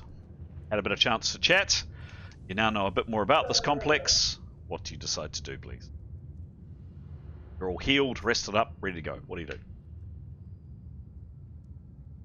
I think we're going to do some delving. A bit of delving, I think, to start. I mean, you know. Yeah. Okay. Meeting. Can we delve with a delving spell Sure. to see if these telescopic poles are something interesting? Or a red herring? Sure. Tell me what happens. Do I need to just roll? Where am I? Where is my dice? There they are. Here we go. This better be good. 52. Mhm. And it's just a delving one, which is just receive a basic idea of the item's purpose, if any. Okay, cool. Well, cool. So the good news is, that spell goes off.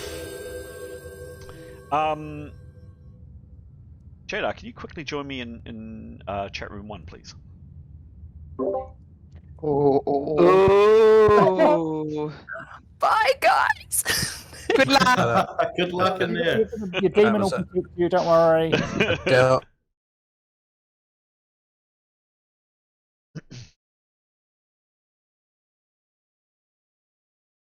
Hello. Oh. So the definition of the spell is, please, again. It says, Game Master must tell me. Caster item field. Caster receives basic idea of item's purpose, if any. Yes, sure. So they absolutely have a purpose. They're for carrying something. Oh, okay, great. Can I tell the others? Yeah, sure. So their purpose is to act as to act as they help transport something. They help transport something. Just tell me. No one's listening. Just tell me. See you back in the main channel.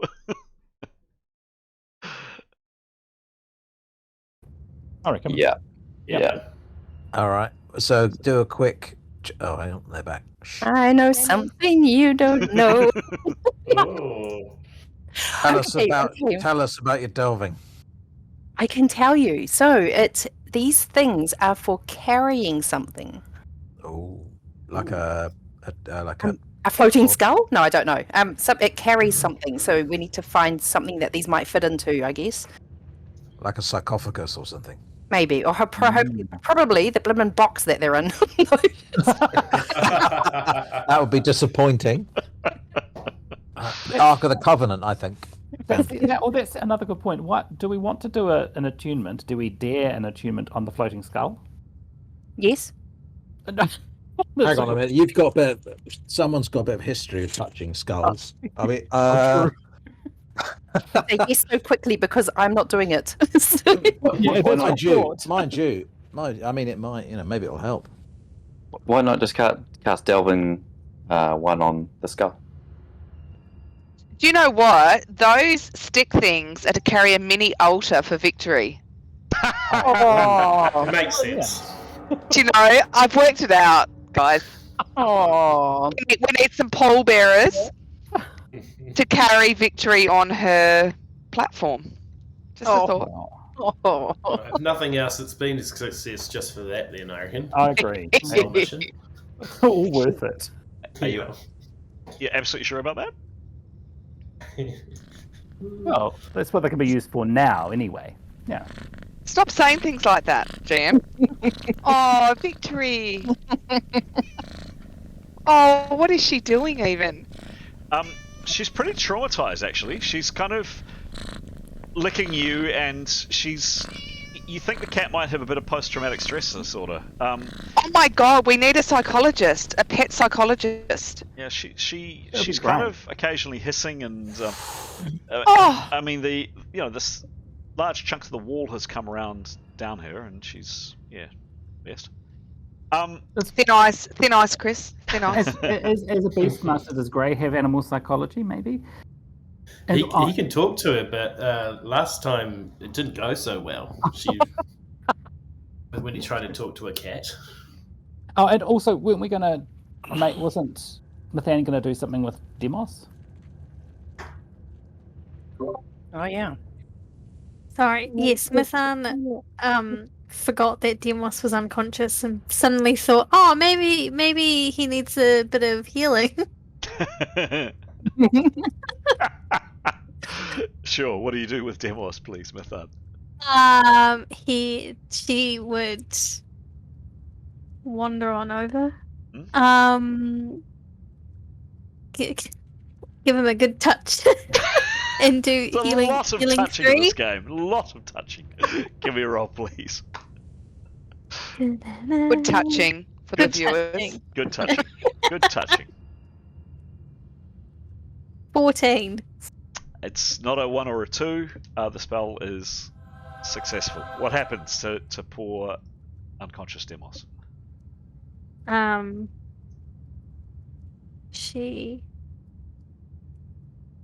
don't know. Stuff happens. What does the spell say? Things spark. The spell says healing 3. It is healing 1, except that target is healed 3 to 30 concussion hits. Cool. So roll a 3d10 and see how many A hit 3d10. How many hit points Demos gets back. 19. 19. Nice. Okay. So Demos was on that. He's now on 85 and still completely unconscious. Oh, okay.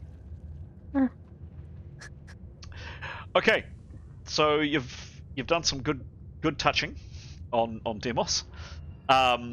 You've done some delving on these tubes. What happens now? Wow. Let's do some doors. Okay. What about the the ice balls thing? Are we? Oh, we're gonna have a drink. Good point. Yeah. Can we lick a wall? Can we melt some ice, please? Oh, Graham, can we lick a wall? Cast Again. an ice bolt, please, Kiros. Not a bolt. No.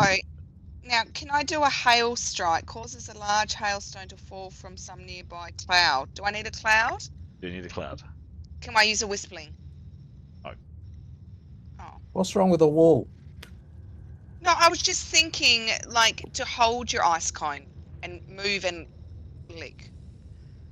You might be able to like chip some off and just kind of, make our That's own what I was ice. thinking. Yeah. I mean, then we've actually isn't there already an ice wall in there? Completely destroyed. As if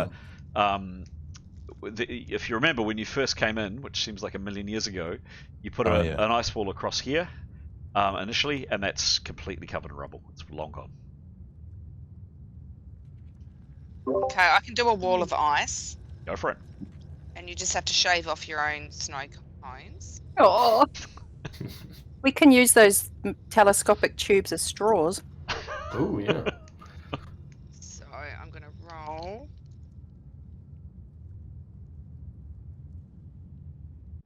$89. Success.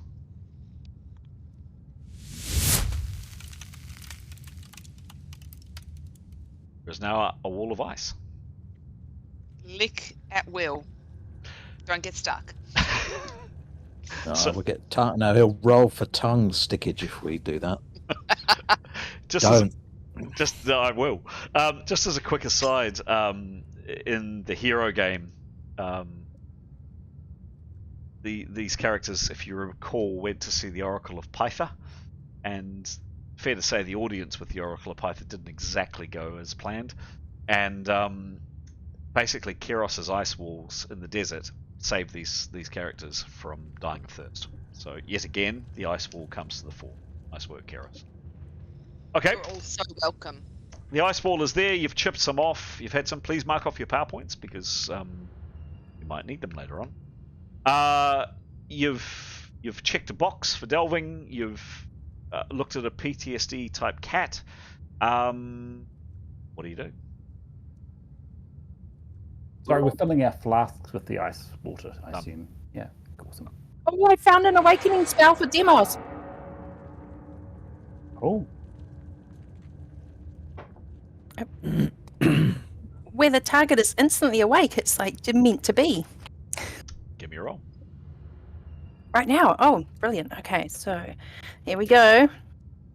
44. That's a double number. Does that matter? It would if your character was wielding a weapon. That would be a potential breakage check. You're not wielding a weapon, and you don't have one of these horrible things that has happened to Jada, where it's happened to some of the others, where these weird things have happened. So you're fine. The spell was completely successful.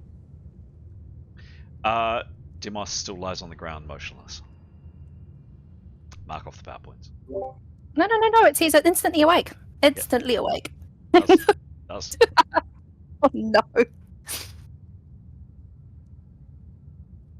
Nice try. Wow. I think we need to Use those. investigate that pit at some point because there must be something that happened to him, Poison. spell-wise or curse-wise. But that can come later. I think the doors. What are we going to do with Demos while we go off and check doors? Put them on the poles because they're for carrying something. Well, what, down his trousers and That's right. sleeves? He's huge. I don't think he wears that much, does he? We just put a stick in his pants. Victory's on the pole. She's on her platform. We worship. She only needs 2. We haven't got anything to string between them. But anyway,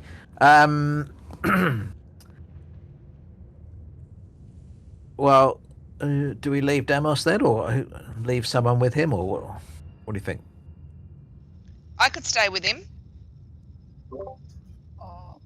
Yeah, you might make want him invisible or anything. I think we make him invisible and we make sure we close the door to the room, and I reckon he'll be safe enough. All right. How do you feel, Mason? Famous last words. He'll be fine. We could hide. We could hide him in the pit. Throw him back down. He'll be right. I would recommend leaving at least one person. Do you need to take F soon? Like, could F soon stay behind? And then plus one character. She's no good to anyone, is she? Yes, so Demos, F soon, plus one other. Or 2 others, depending. Could you weekend at Bernie's Demos and just have his spear sticking up and his shield lying on him? Some sunglasses. Leif can stay with him. Yeah. Or do we have rope? Could you tie him to someone and have him float like we did before? I don't think we're going that far, really. We're coming back. It's not. We're not going. Yeah. Oh, okay. I'm happy for Leif to stay with him with the door closed, and yeah. Is that enough? Maybe Etienne or someone else who's got multiple characters. Oh yeah. Sure. As those big things come lumbering back. Sure, Etienne will stay with Ark soon being there. That's logical. Oh, get a room. I've got one, but you're in it as well. You mustn't be unconscious. It's fine. There is yeah. Anyway, cool. So Etienne, Leif, Afsoon, and Demos. Done. Okay. So, great. I now know what's happening with those characters. What are other characters doing? Well, quick conflab. Severin suggests we should maybe clear the level, just make sure it's nothing we haven't missed that maybe become important later, like a big orb or something. And so that it was quite interested in the doors that Nicholas spoke of, especially the ones going up the stairs, and wonder if we should have a quick look at those. I think we should start with the one from the well room. I reckon they might well connect anyway. All right. And it's sort of nearest our thing. But we'll do a quick check for traps on that door. Okay. As will Tanya, double protection. Do we have to go around? Yes, you do. You do. Hang on, let me just sort out my characters here. There's Afsun, Demos.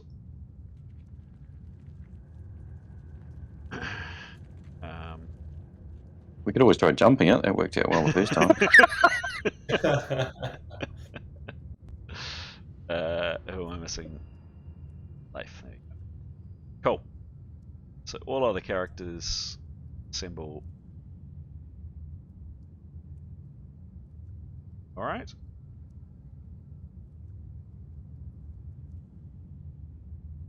Oops.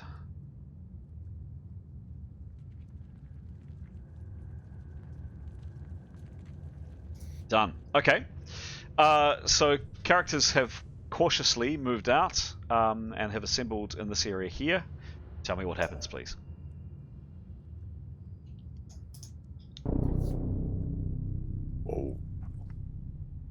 Oh, 8:30. Can Tanya and Neathanol do a check for traps around that door? Sure. Looking at the floor, particularly where the Yep, the whole deal. Yep, and we will do a quick interlude on magic. We'll just do these rolls, Pete, and then we will indeed.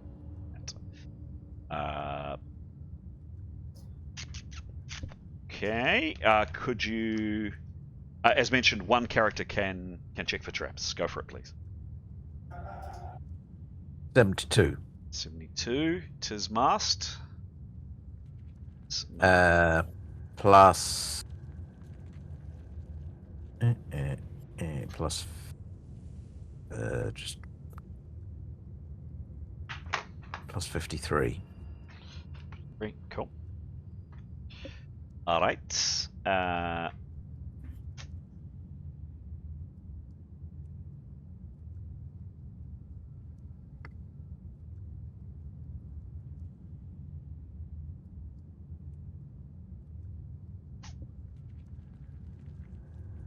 Okay.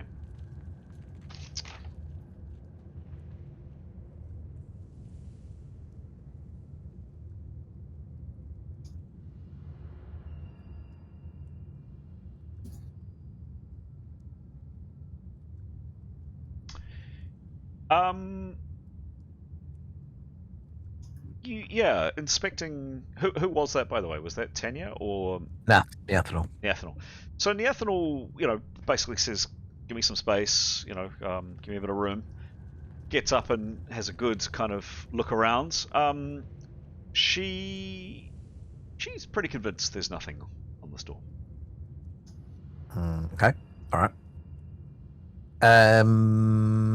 Okay. Well, Severin will offer. He'll pick up. He'll have his shield raised, and he'll. Well, actually, making sure no one's in front of the door. He'll open the door and then step aside. It's locked. All right. Now then. Gray will offer to pick the lock or magically unlock it. Sure. Go for it. Yeah. Yeah. All right. Okay. Okay.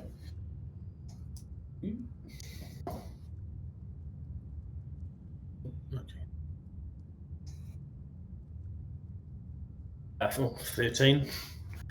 13. What's is this a spell or is this a pick lock? It's a spell. Okay. Unbarring way, so it would just be. Rather than use your points, I could just use a skill. Oh, okay. Yeah, maybe. Maybe that's better. Anna made the roll. Anna made the roll. All right. Yeah. It's level 4 opening. Yep.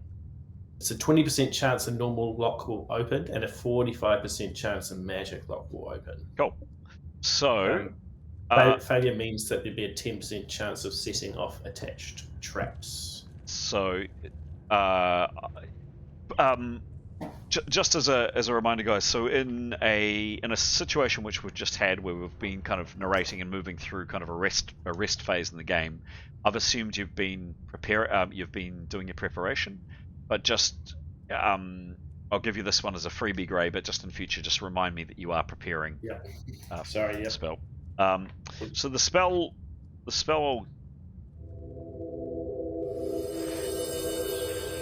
goes off. Oh. So the spell was successful. You said a 20% chance? Is that right? Yeah, 20% chance. Give me a normal lock. Give me a roll, please. 20 or under, and you're successful. 86.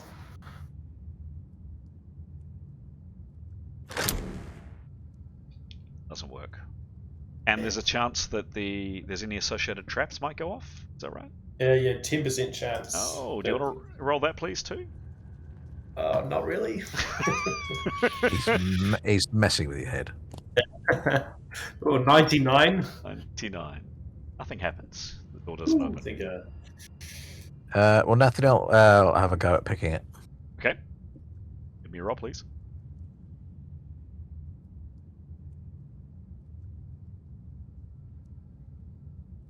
Ugh. 15 plus 64. 15 plus 64. Yeah. This is one. This is what? This is, hang on, just coming. This is one stubborn lock. Yeah, I mean, it's definitely a complex lock, Neathanel, and you've been kind of fiddling around with it. But you just, yeah, you're kind of twisting it, and your lock picks are going in, and yeah, you just cannot get it. If you wait some time, had you been back in the world 24 hours, you could have another think and then make a perception roll and try again. But at the moment, no, this is not going to work for you. Could she explain the problem to Tanya, and could she have a go? Sure. Yeah? Yeah, give me a roll. 80. 80? Yeah. Roll plus? Plus 44.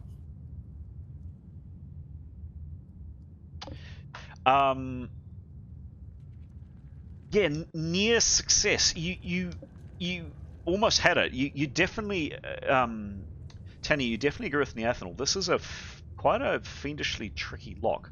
Like it really is quite complex. You nearly had it, however. If you spend another couple of rounds thinking about it, you can try again with an extra plus 5 bonus. All right, I'll have a think. Oh, go for it. Roll. 16. Come on. Plus, what was the bonus again? 44. Plus 5. Yeah, same as this mechanism has got you and Neathanel stumped. If you waited 24 hours, you could try again with a perception roll, but at the moment, it's just too hard. Like the mechanism is just the way it works. There's a latch inside that just doesn't want to work for you. Actually. What? How sturdy is this door looking? Reasonably sturdy. Well, Nathaniel could have use magic means to open it.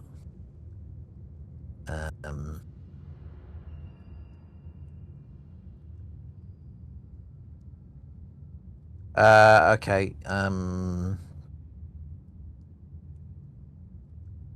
Yeah, she'll prepare 4 rounds. Yes. Wave her arms around, hop on one leg, and cast. Give me a roll. And after this, we'll do a bit of describing about magic. 36. 36. The spell, however, with all the preparation, went off. Just before I do a 4-minute deep dive into magic in this game, just checking any other actions from anybody else as people are waiting around, kind of looking at the door. I should be aware of. Oh, okay. Cool. So look, for viewers' benefits, bearing in mind this is a game that is not particularly widely played today. It was certainly popular back in the 80s, but not a huge following today. Each session we spend 4 minutes, and Pete, please time me, talking about a particular subject of the game. Last time we looked at healing. This time we're just going to give a very once-over lightly version of how magic works in this game.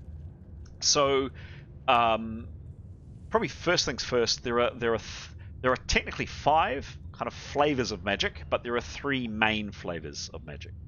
So there's the power of the gods, which is called channeling. And that is if the gods or deities or whatever channel magical energy or magical power through themselves and then ultimately through a character. So some spells require the direct contact with deities. Some spells for channeling are a bit more subtle and just assume that the deity is somehow involved. So it's kind of up to how the character wants to roleplay their actual relationship to get power from the gods. But ultimately, there's that form of magic. Sometimes if a character doesn't abide by their religious beliefs, they can be cut off or effectively excommunicated by the deity, which means they lose their magical abilities. Doesn't happen very much, and they've got to do something pretty bad to annoy the gods, but they can ultimately be disconnected from their power of channeling. The second type of magic is essence. Essence is the force all around us, so it has been described as the force, or the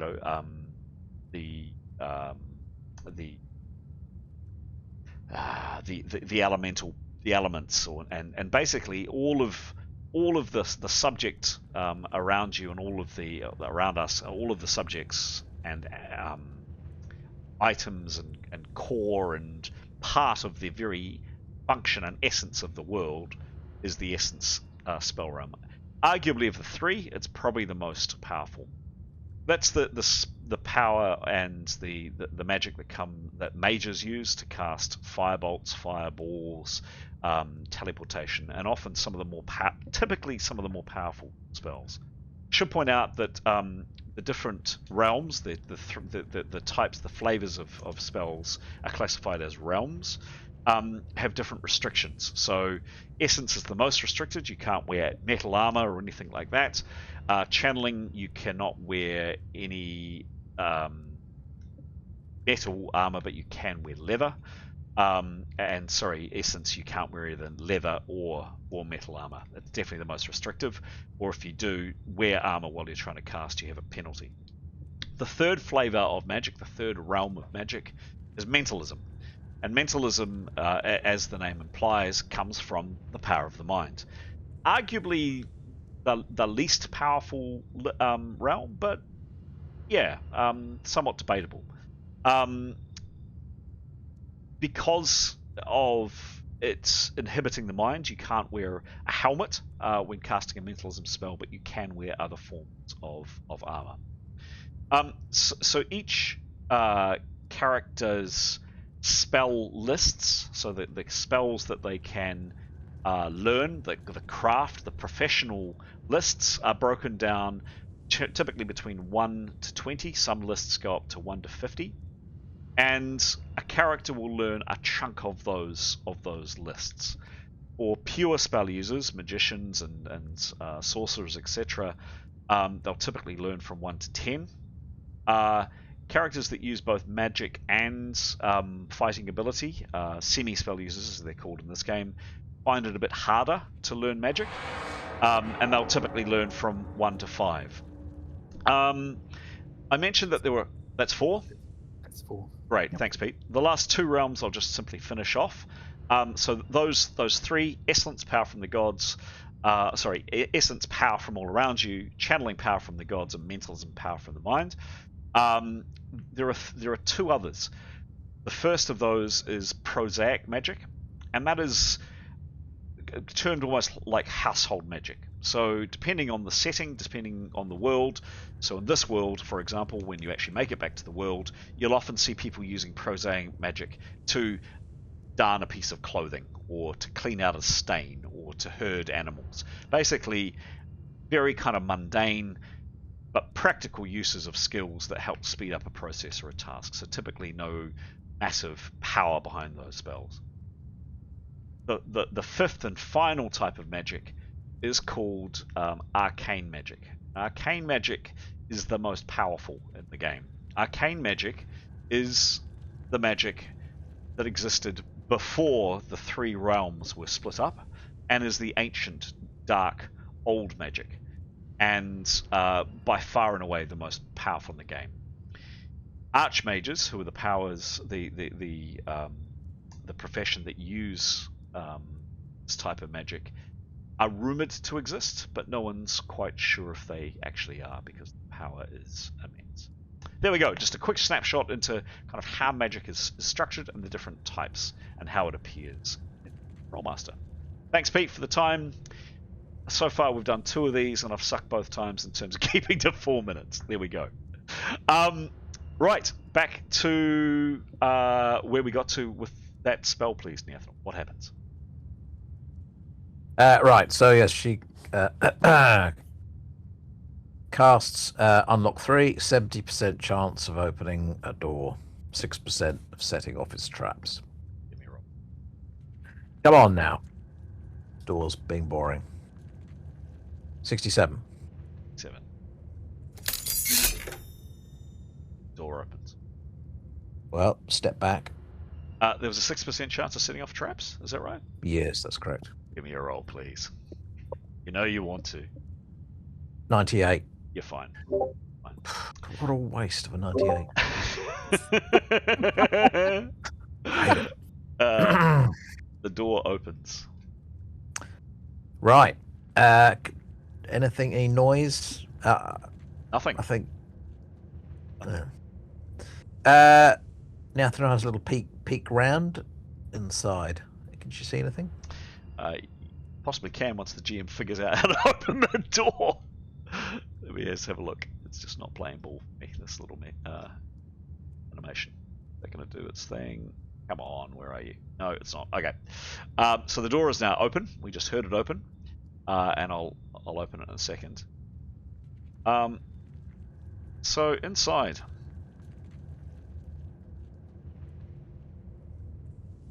Yeah. Well, I think that she'll go cautiously, and if Tanya's keen as well, do a kind of sweep of the room, checking for traps and things. Not to be paranoid, but hey, checking for wires, dodgy floors, cobwebs, Yep. whatever. Yep. Oh. There we go. So, before you go in, just to quickly explain what you see. So it's an L-shaped room. 5, 10, 15, 20, 5, 30, 35. Put that direction. 5, 10, 5, 30, 5, 40, 45 in that direction.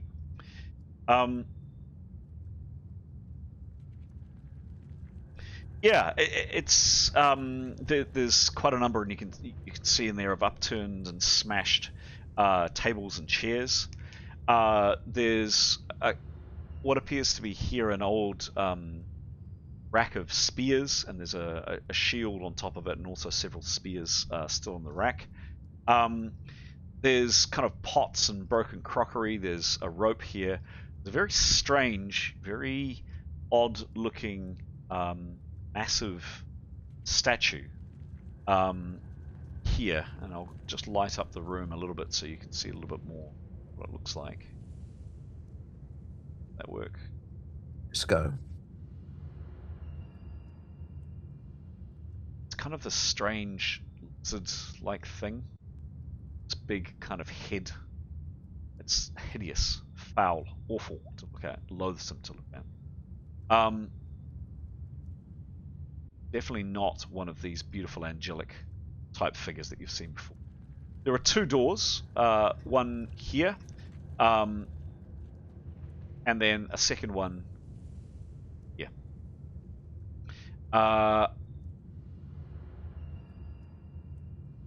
Heading into, and I'll describe a little bit as you head into the room. Can I have a couple of detect, so one roll of detect traps from both characters, please?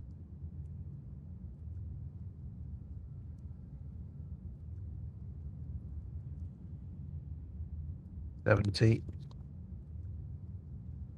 followed by 6. 6, thank you. And what's Neathel? 70. Oh, for each one. Sorry. Yes. Yep. Okay. Each character gets 1 roll. 12, These are masked, I assume. 69. Yes, absolutely masked. Terms. So 10 years detect traps is plus 33. And the ethanol's is plus 53. Okay, cool. So you check around this area here, and it's firstly neathanol that goes. It's Tanya that goes in this direction, and it's neathanol. She is can't see looking to characters. Wherever she is. No, I didn't bring her in. We're going to use Keros for the moment. Keros is Neathanol, who heads up here. You thoroughly checking floors, everything in this room, looking for wires. You've taken adequate enough light in to have a look. You can't see anything. Nothing particularly up this end for you, Neathanol, other than this pile of kind of mouldering old furniture and this weapons rack here with a few spears in it. Tanya, you do note a couple of things. As you come up to this door, you see there are right here, like directly here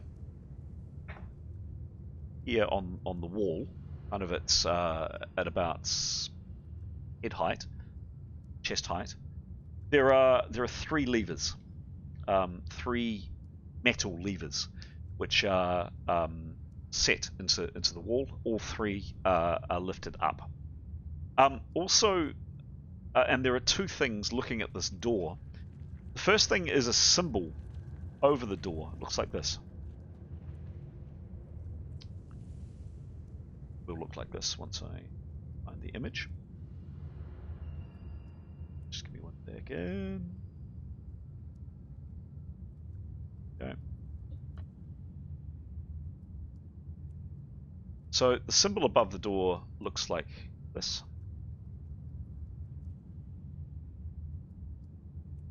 It's coming. And the symbol kind of actually on the door itself looks like this. The last thing you both note going into the room is along this wall here, in the on the wall is a very, very beautiful fresco. It's kind of decaying and parts of the paint are coming off, but you still manage to make out this. Oops. Do GM, click the right button. Go. So yeah, 3 levers beside the door, and the door itself. One last thing, the door itself has 3. Tanya, you notice 3 metal braces. One goes that way, so from top left down to bottom right. The other one goes from top right down to bottom left, and then one goes down the middle of the door. And these are kind of set out, but preventing the door apparently from opening. They've actually been braced from the inside.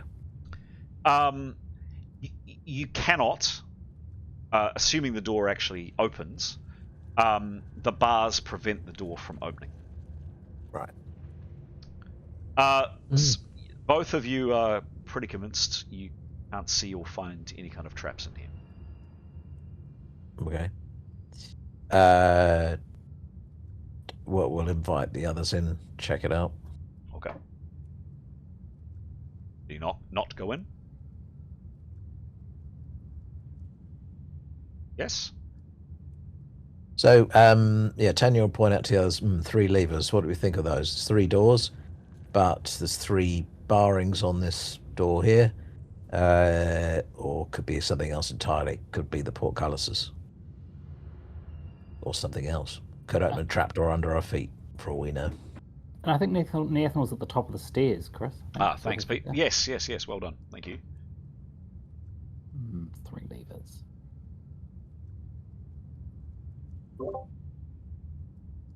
And should we try them? And if we do, maybe we'll clear the room. Assume the bars on the door are not. Oh, what's the word? Makeshift. They're part of. They're constructed there. Oh yes. Yeah, they're not. Yeah. They haven't been hurriedly affixed or anything like that. No. So I look at it. This logic is we're just on the other side where they've buried it up. So it was probably more a deterrent from someone trying to come the other way. We just happen to be on the other side of it. That makes sense? Yep. Sure. Yep. So it's just probably to deter someone from trying to bash that door in or something from the other side. So, yeah. So there's another door, though, isn't there, to the north, or to the back of the room, right? There's a door here. Yeah. There's a door. Yeah. And us figuring out a geography, do we guess where they go? Technically, if I was a mean GM, I'd say no. You'd have to make a logical roll. I mean, a logic roll, but you can kind of piece things together a bit.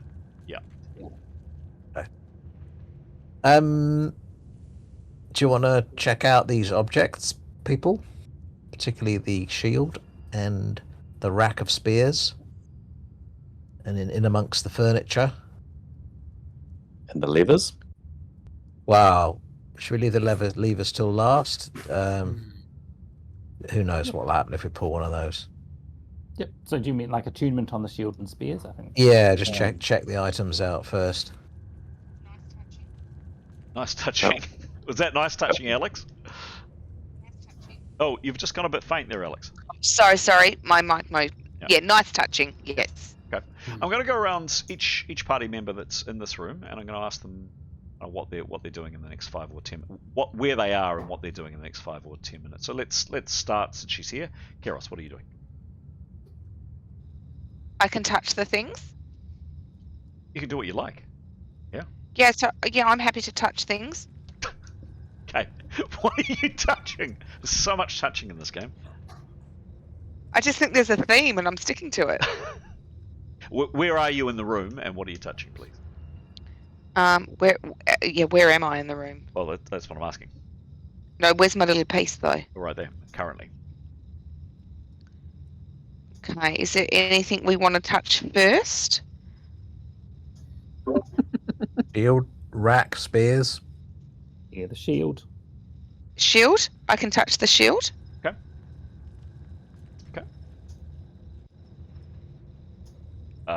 You want me...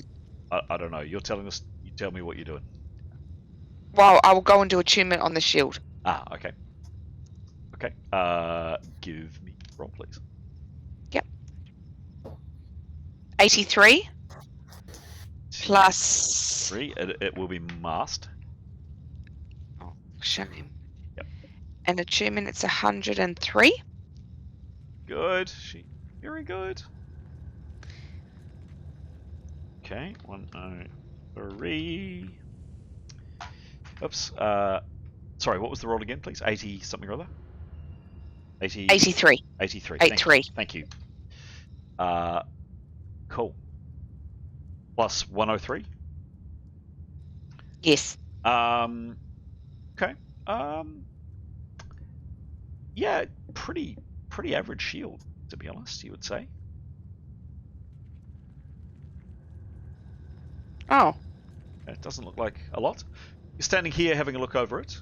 So it's kind of Keros, your initial action. Yeah, you can't. It looks pretty. I mean, it's relatively nice quality, but nothing particularly special. Ethanol. No, we'll go to Askell. Askell, where are you and what are you doing? I think I am hanging around the levers. Okay, cool. Pondering them. Cool. Is there anything I can see like that might indicate? Like, is there any like markings above the levers or Give me a thimbles or give me a anything like perception. that? Yeah, give me a perception roll.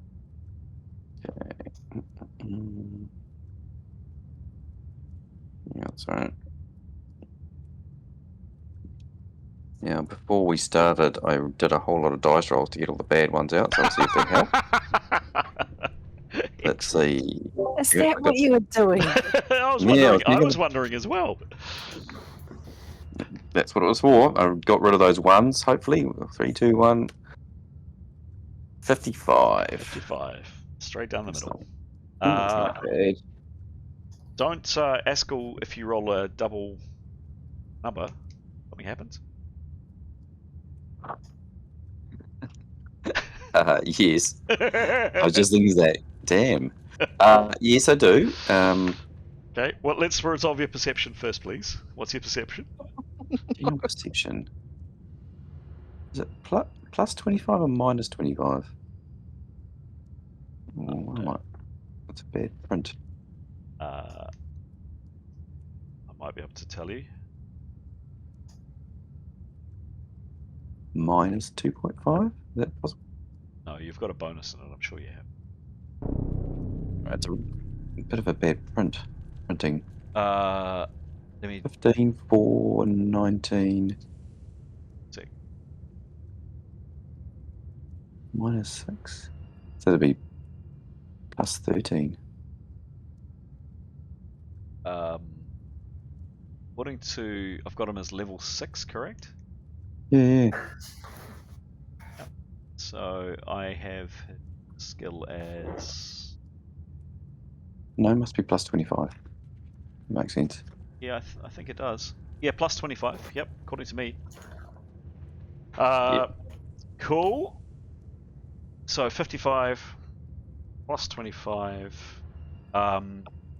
So firstly, you don't see anything in and around the levers, any markings or anything like that. That's the first thing. The second thing is you need to make a resistance roll, otherwise Askell goes down. Yeah. So this is a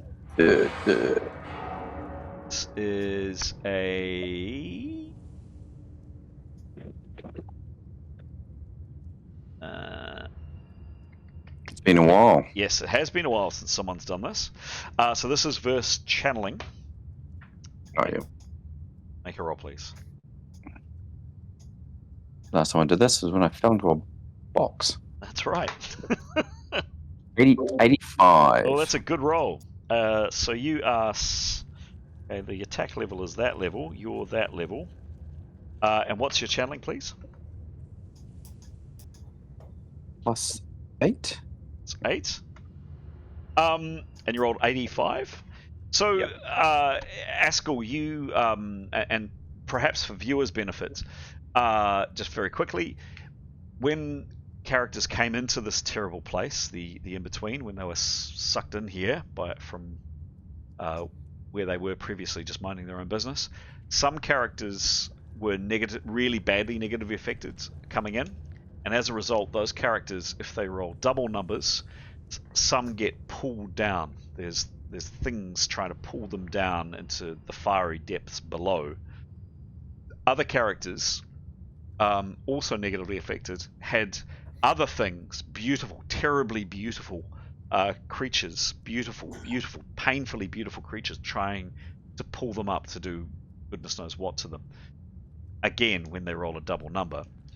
Happy to say in this case, Askell, you feel just kind of a tremor going through you, and for a second or two, there's kind of like fiery pain going up through your feet. Your nerves are on fire for just a split second, and you feel kind of a breath of hot air go over your face, and there's that slight sinking sensation in your stomach, and then you kind of shake it off and you're fine. Nothing happens. Ooh, nice. But no, you do not see any markings. Next on my list, let's just go to Gray. What's Gray doing in the next little while? And where is he, please? So Gray is sniffing about, Where is he? I'd say he'd probably also be quite interested in the levers, just to have a look, just having a sniff, trying to see if he can sniff anything, smells coming through that doors, any cracks. Yep. Give me a roll, please. Will do.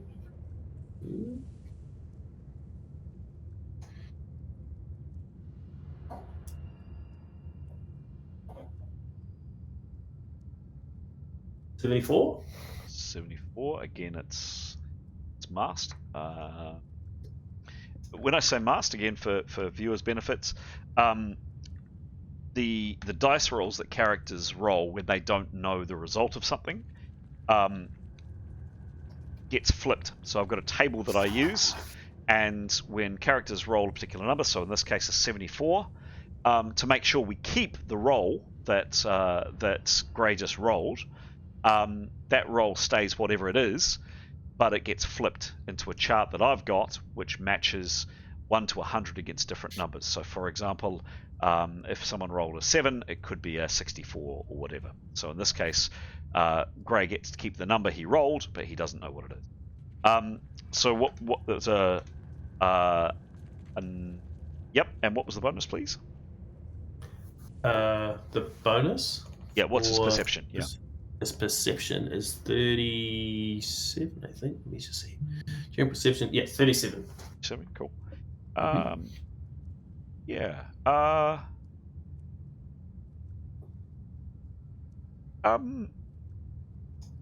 He doesn't. No, he doesn't. He doesn't see anything. Nor does he smell anything. He thought for a second or two he might have perhaps heard something, a whisper, but no, he thinks he might have been imagining things. All right. Next on my screen that I'm just kind of looking at, Nicholas, what are you doing for the next little while, and where are you?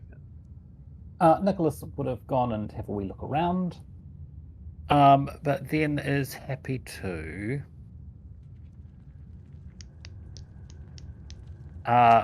He is actually going to go and wait in the well room, and just want to keep a lookout. He'd like to be preferably opposite the door to the further back next to the well. Tell me where. So yeah, so opposite, yeah, so where he can see into the other room past over the pit. Yep. Sort of, yeah, so he can see into that room, so directly opposite. So yep, cool. Yeah, back a little bit perhaps. But he would let everyone else know that's where he's gone, to just keep an eye out so that we don't have him coming in behind us. Sure thing. I don't get this to this thing. No, it really doesn't. Oh, okay. Cool. Thank you. So that. But he'd want to be kept informed about what was happening in there. And for some reason, the little animation that allows me to, that little blue icon you just saw there on that door doesn't want to appear on this door, but we all know that door is open. Cool. Tanya, where is she in the room, and what's she doing? She's looking at the levers. She'd like to give them a good look over without actually touching them, trying to figure out what the device is. She'd also like to, if she has time, get out her bow and cast a spell using her bow. Okay. Sure. Let's do her look around first, and we'll come to the bow in a second. So give me a perception roll, please. 17. Perception is plus 77.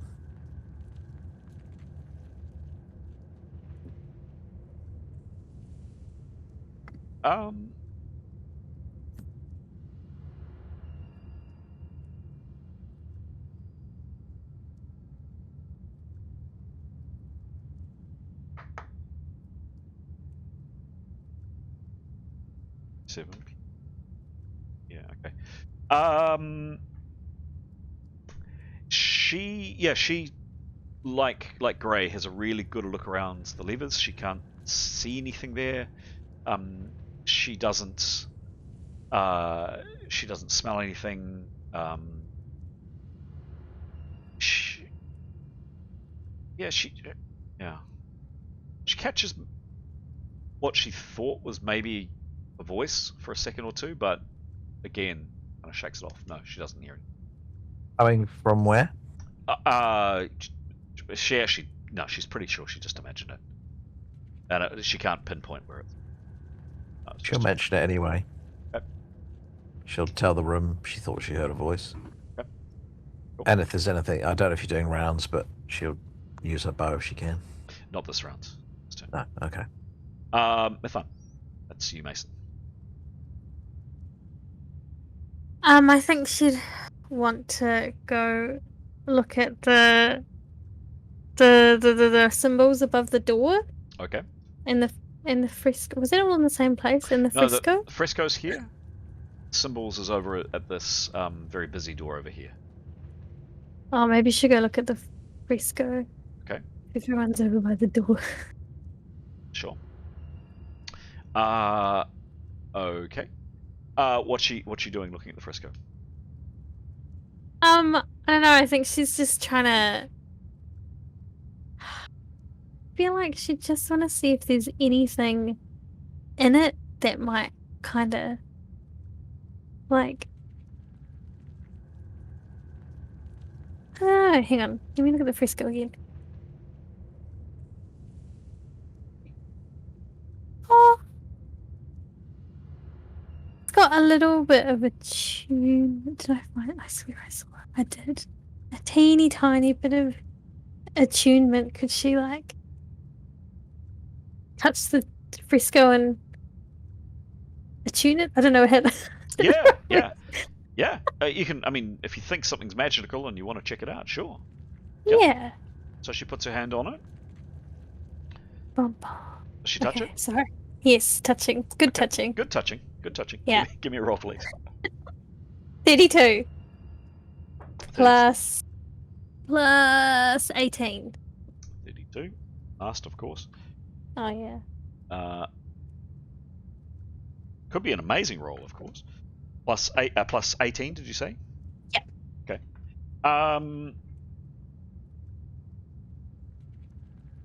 No, she doesn't kind of get any mystical, magical, otherwise vibes off it. I mean, it's quite a beautiful piece of art. I mean, clearly decaying, but no, she doesn't learn.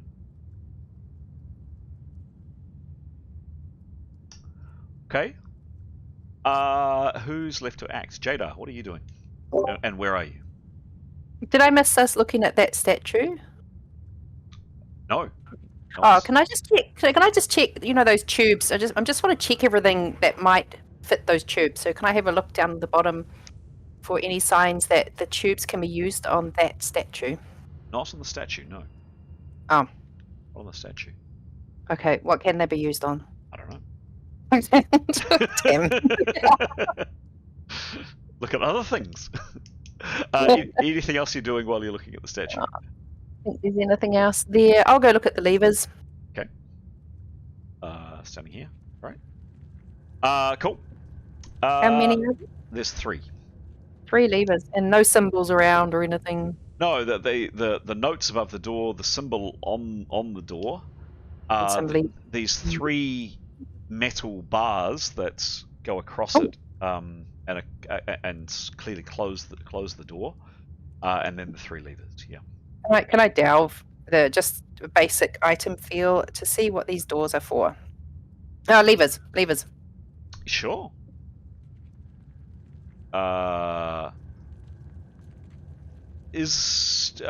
What's the definition of the spell? Do you need to touch the object? Yeah, I think so. Where does it say touch? Yes, I touch it. Oh God, yes, I touch them, but I'm not moving them.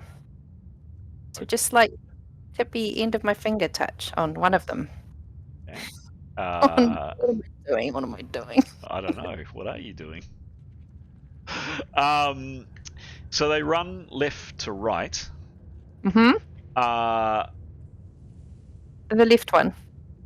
So hard left, yes. Okay. Yep. Give me a roll, please. Oh, it's a 5. I've changed my mind. Five can't be good. You didn't say you were preparing. Oh no, I didn't.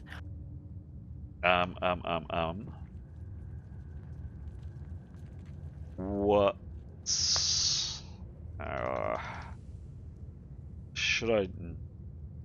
So 5 negative 30 plus your plus what level is she again, please? Ooh, 7. 7 plus 7. Sorry. Does she get a bonus for touching? She does get a plus 30 bonus for touching. She does, Pete.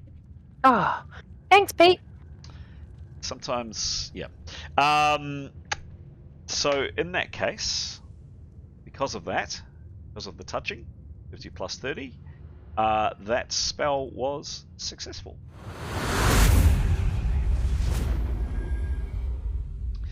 There better not be a light switch or something. What does the spell do, please? It just says caster receives basic idea of item's purpose, if any. So, Jada, you think... Type it in your channel. Typing in your game channel now. Which we can see. Which you can see. There you go. Oh. There we go. Thanks, Pete. Thank you for your honesty. I can't see it. Do you want to read it out, Pete? Where is it? I think it's gone now. It is gone. But I wrote in Jadar's channel, which of course you guys can all see. Good point. Oops. You think it opened something, Jadar? Oh, that was scary. Cool. So Jada's at the door. We've done Tanya. We have yet to do Severin and Neathanel. Who's going first out of those two? Where are they in the room? And and what's happening with those characters? Well, Severin, did he picking up that someone thought they heard a voice? Severin reminds the room of what happened to Demos, and that they should do their best to that we're quite. He's figured out they're quite close to the ramp, and he doesn't want it happening again. So he vocalizes that and says, "Take care. Do not listen to voices. Focus your minds. I think we should move on." He's going to move to just outside the door. Which one? Next to Nicholas. Okay. Next to where Nicholas is. Yes. And he's going to just make sure that nobody bolts this way, and if he does, he'll prepare to stop them. Cool. If he thinks that the similar thing has happened, he doesn't want the same thing to happen again. Sure thing. Neathanel got wind of that and is going to... she was down the other end of the room, actually. She's down that way with the others, but I think she'll start preparing. Okay, so she's here? Yeah, okay. She'll start preparing. Lovely. Okay, cool. At the end of that round, that turn, that's not so much a round, Keros, can you please join me in chat room 1?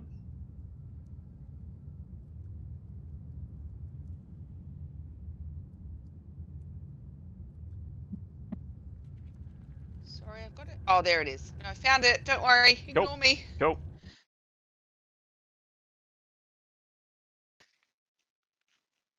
Hello. Hello.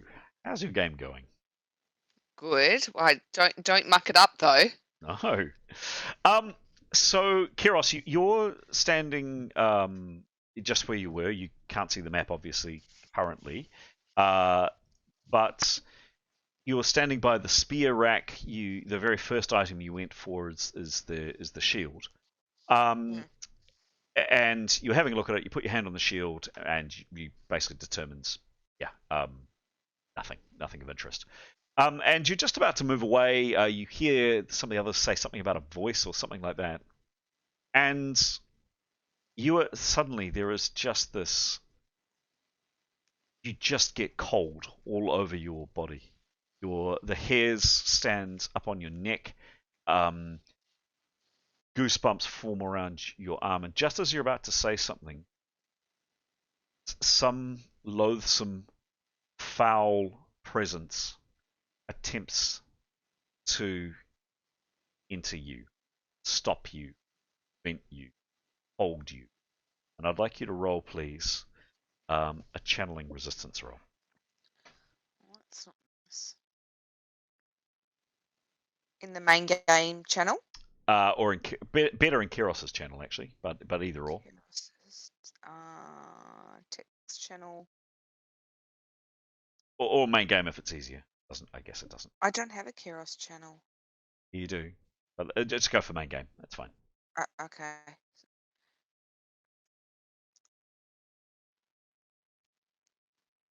$48. 48, okay.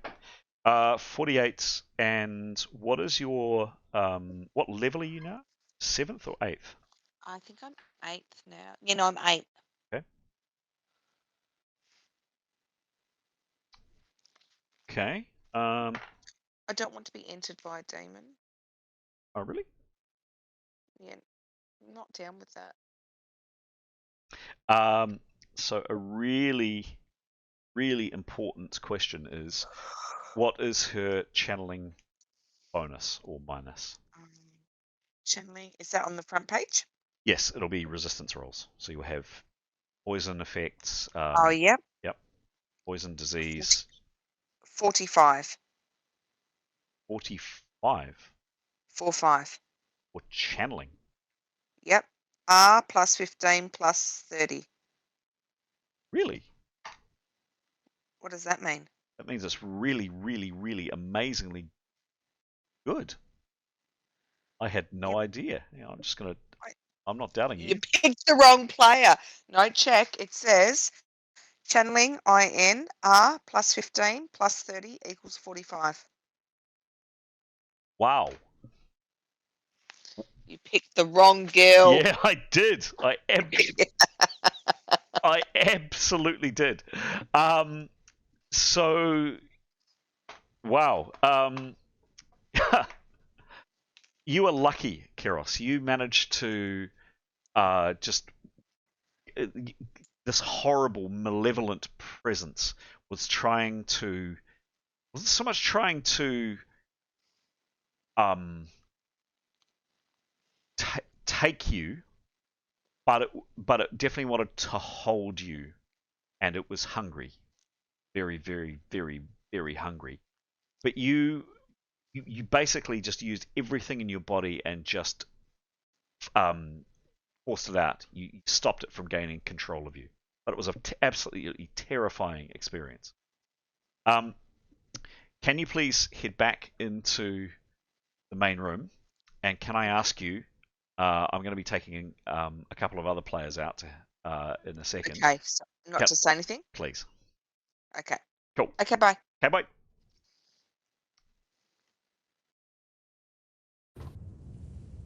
Cool. All right. Can I please have Mythan join me in chat room 1?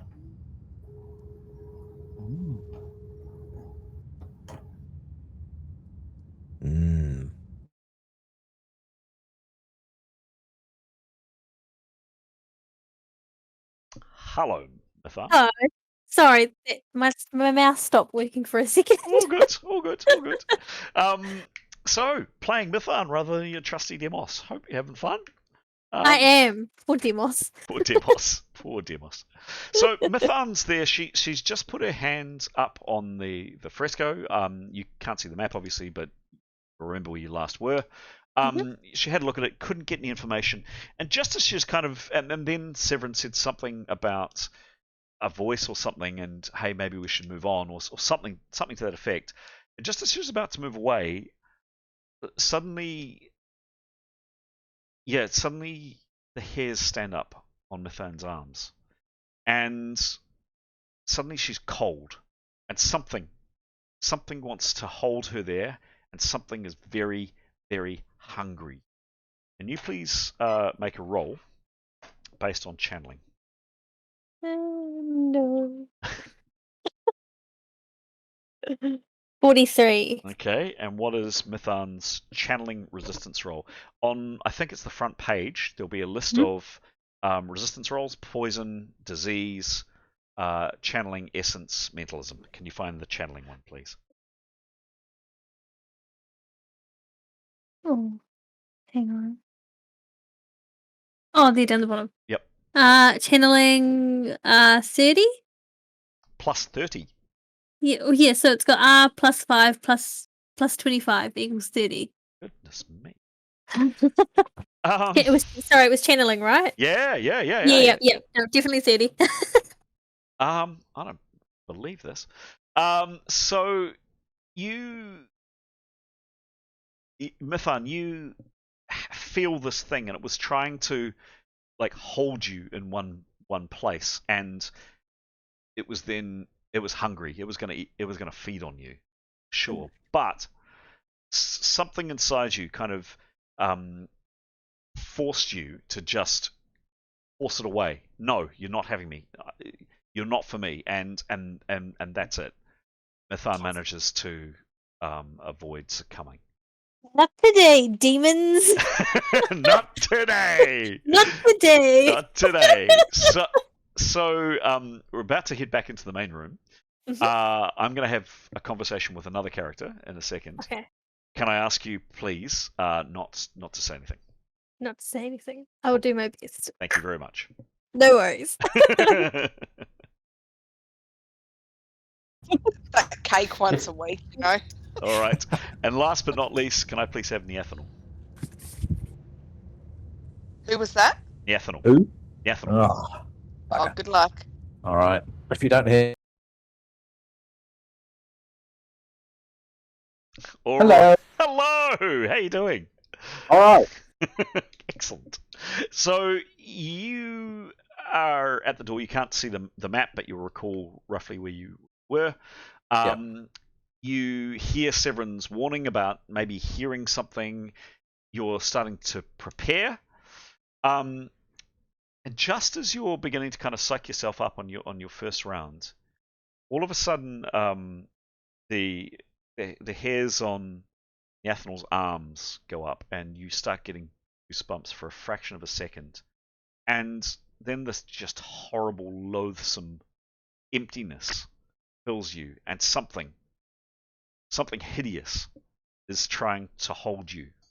And as it's trying to hold you, it's hungry. Very, very hungry. Can you please make a channeling resistance roll? All right. Where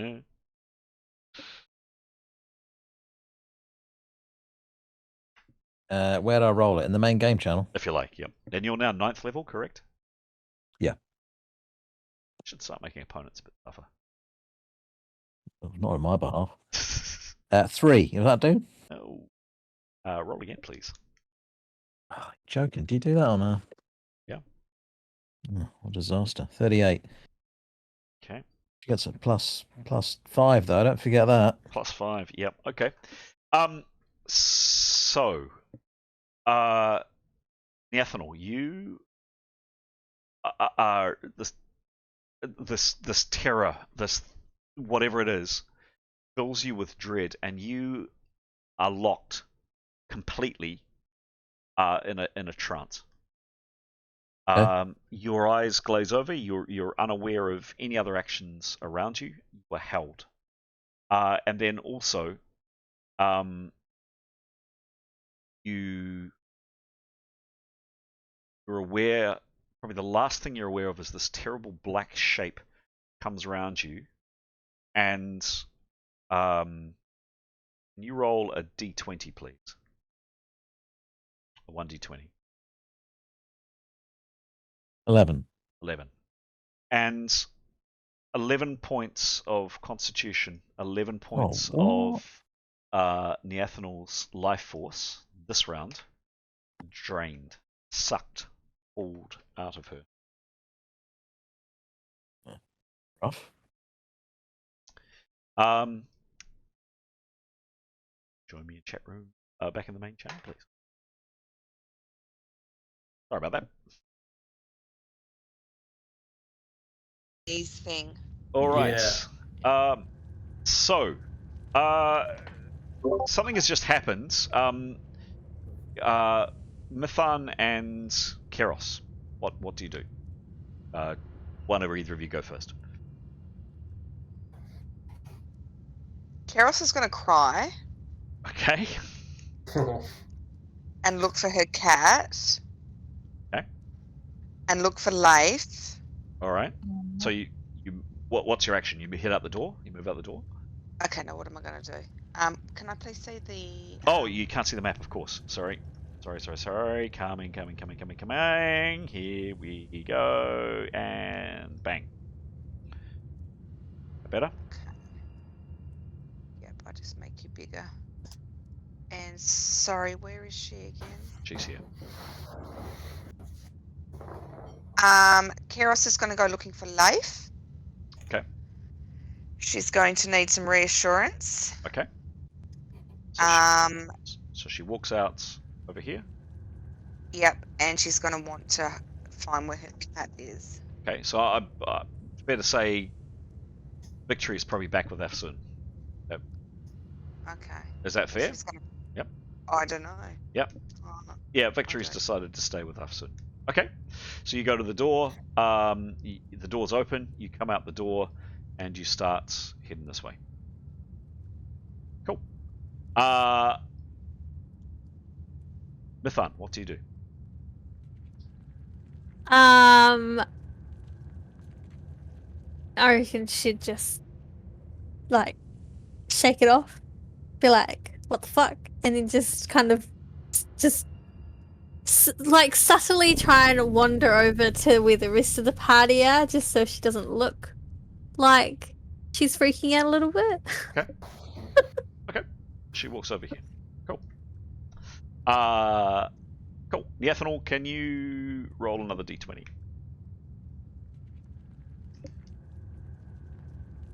Uh, 13. Cool. So that's another 13. I'll knock it off. Cool. All right. So we'll go around the team again in a second. All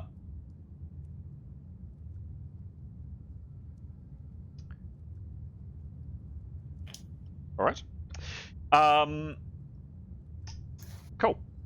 So, Keros, you head out the door and you're walking your way back to your cat and your friend Leif. Fair to say, you probably make it to about here this round. By yourself, of course. Sorry, Chris. That's it. Uh, Yep. The reason Severin positioned himself by the door. Oh yes, was specifically in case anybody looked irrational and tried to leave. Okay. Keros is walking. Not irrational. Oh, you may not be. Well, Keros comes out. Severin, you see Keros come out. Yeah, I guess I'm barring the way, and I say, Keros, are you okay? No, not okay. None of this is okay. What's up? I'm not talking about it. I'm just looking for Leif. Okay. Tell me what's, because he's just seen essentially Demos act irrationally. So he's saying, "What are you? What? Tell me what's wrong." So Severin is standing in your way, Keros. Are you going to do anything about that? I'm going to ask him to move because I'd like to find my friend Leif. I don't want to talk to him. I'd like to find Leif, please. I'm not irrational. I'm just upset, and I'd like to find Leif. It's not like you to leave the party, though, is it? Tell me what just happened. I don't want to tell you. I want to see Leif. Yeah, but I'm a bit worried that you might be taken off somewhere and jump down a slide to your doom. Okay. Right about now, probably another round's kicked over. Can you roll again for Neathnol, please?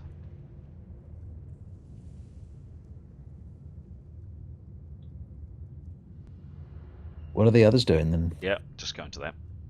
87. No. 1d20.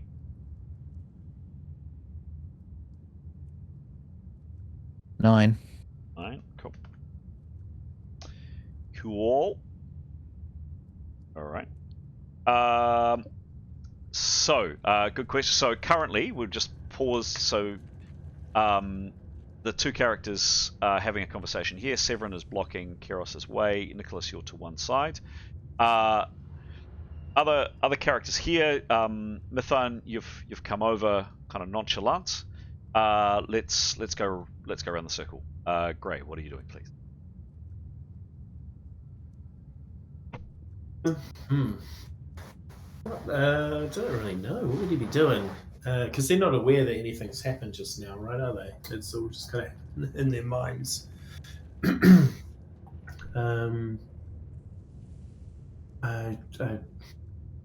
would probably say that he heard something. He thought he heard something. Anybody else hear anything? Severin, you'd heard Severin say he thought he heard a voice. Ah, yeah, that's right. Severin thought he heard a voice. Yes. Tanya. Tanya thought she heard a voice, and so you've had two people mention that. Yeah. Maybe he would just say that he has also heard something. Yeah. Anything else he's doing? No, just continuing to sniff about. Okay, cool. Jada, what are you doing? I reckon we should grab those tubes. Okay. And while I'm going past, maybe that non-cursed, non-magical, boring rope that's on the floor. Okay. So tell me, describe what your character does, please. Next 2 or 3 more, couple of minutes. Just go and grab that rope that's on the floor. Run back and get those tubes if I can carry them in my backpack. Or are they too big? No, they're way too big. Never mind. You could probably carry a couple, but you could probably carry a couple. Oh, what do you reckon, guys? Should I grab them or no? Do we often find things like that, or are they probably useless? Were you wanting to try connect them to something in this room? Well, I can't see anything in the room, but we might need them for somewhere. Maybe it's that skull or something. Otherwise, I'll flick a lever. Okay. What do you prefer? Yeah, cool. What lever? Oh no, he's way too keen. No. Oh no. Fast learner. Look at him. Look. Nothing. Absolutely nothing here. Nothing. Okay, I'm just going to flick the lever on the left and the one on the right. Cool. Okay, so you pull the one on the left. It's kind of a grunching sounds, but nothing happens. And then so there's 3. So you've pulled the one on the left, and you pull the one on the right. You said. Yeah. Yeah. Yep. Okay. And again, there's I wonder if I can actually find the effect. Hang on a second.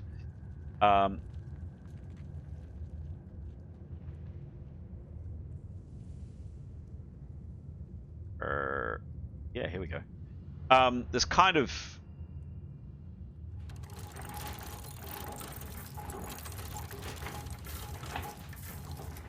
from both levers, and then there's just kind of a grunching noise, and they both cease.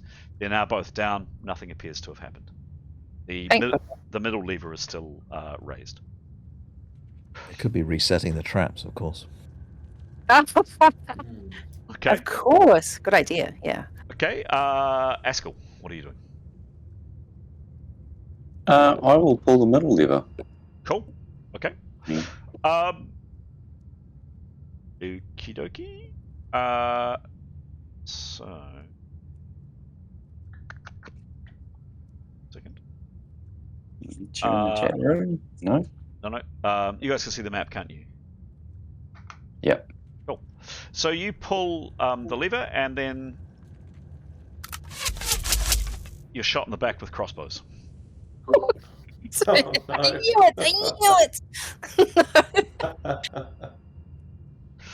No stickers. All right. How many? 2. 2. Yep. At the same time as the crossbow fires.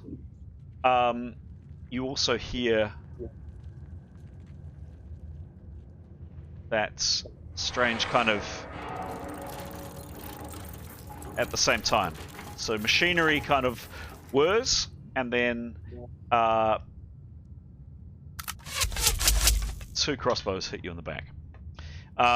Because it's a trap, and I guess you're kind of doing it to yourself. Let's go for Askell, you rolling this against yourself. So these are plus 75 in your back, and I'm afraid no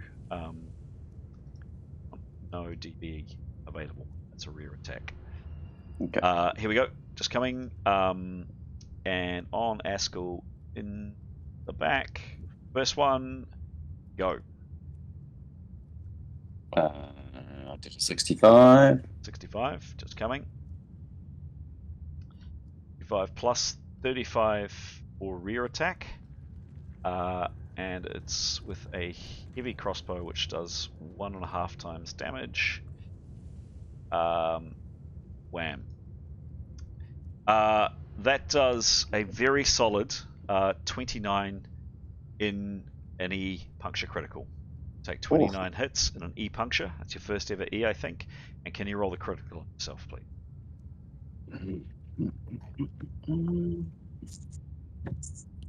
94.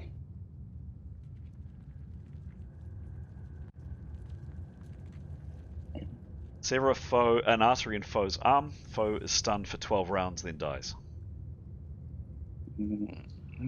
Could be me. Askell, you've just taken a mortal wound, and you have 2 minutes left to live. Right.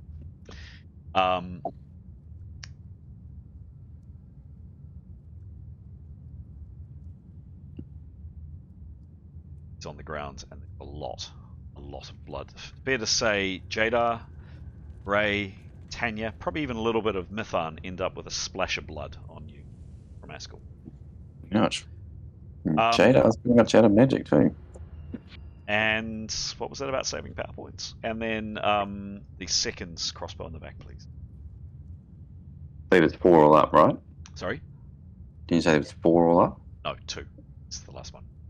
I thought you said it reset and then shot again. No. I can if you like, but no, it's just 2. Oh God! Don't tempt him. Roll the attack on yourself, please. Oh, 74. I'm going down. 74. Is the same. Actually, that's 29. So I should have actually increased the hit points divided by 2. 14 plus 29. It's actually 43 in an E and a C. 43 Right. hits, and what's the E puncture, please? E is... Sorry, E and a C? Hang on, let me just check that. Just check. Might be... Certainly an E. No, you're lucky. No, you're unlucky. It's an E and an A. E and an A. So roll the E. The E, I got 26. 6.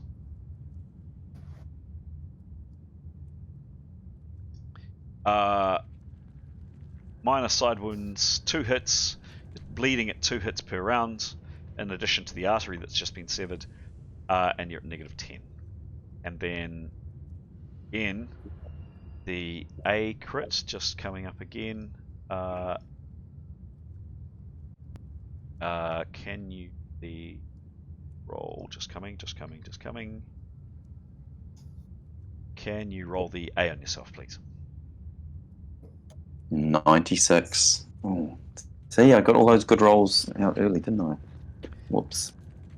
Scars foe's nose. Maybe it ricochets off something, leaving a permanent scar. You're bleeding at 3 hits per round. You're stunned, unable to parry 3 rounds. So you're now Does that mean he's -5 hits per round? So currently I've got him on, with all of that, 2 crossbows in the back, no DB. He's bleeding at 5 hits per round. He's at a -10 penalty. He's stun no parry 3 rounds, and he dies in 12 rounds, 2 minutes. They took 29, 40, He's on negative 13 hits. 72 hit points. Yeah, negative 13. Yeah. Wham. Askel collapses on the ground with a groan, and there is blood going everywhere. Tanya, what do you do, please?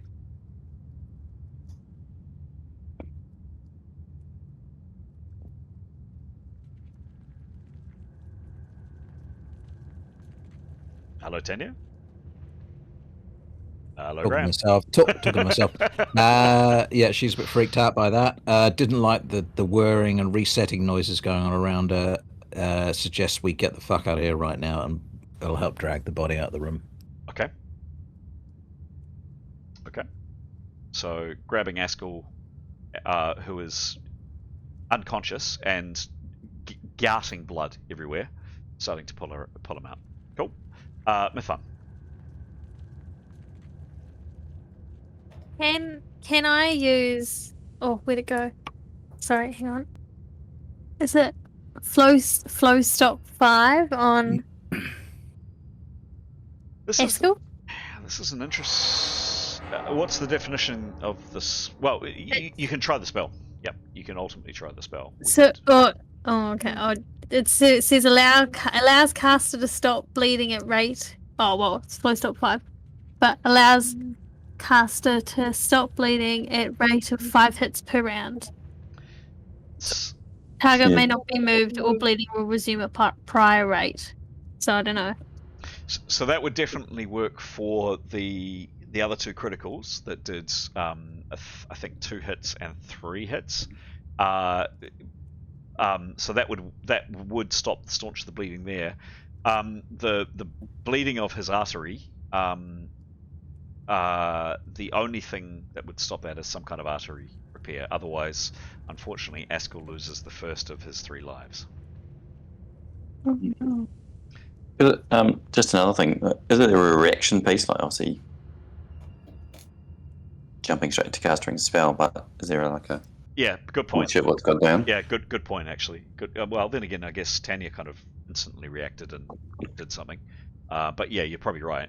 Mithun probably taken back a little bit. Yeah, what do you do kind of immediately? You've just seen Askel get hit twice in the back. He's got he hit with crossbow bolts.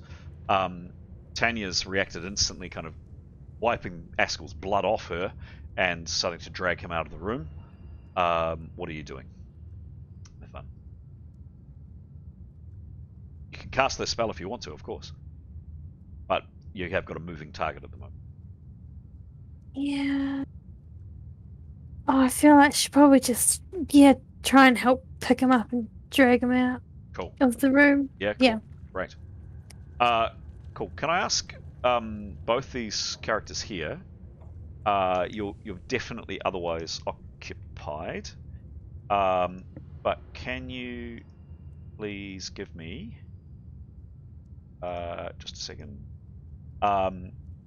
Just an awareness check. Firstly for Tanya. Is it perception?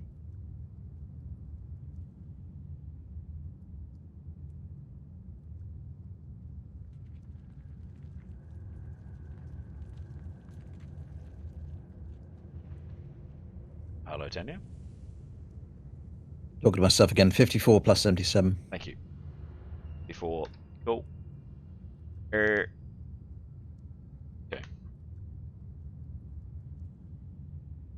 All right. And Mithun, please. Same.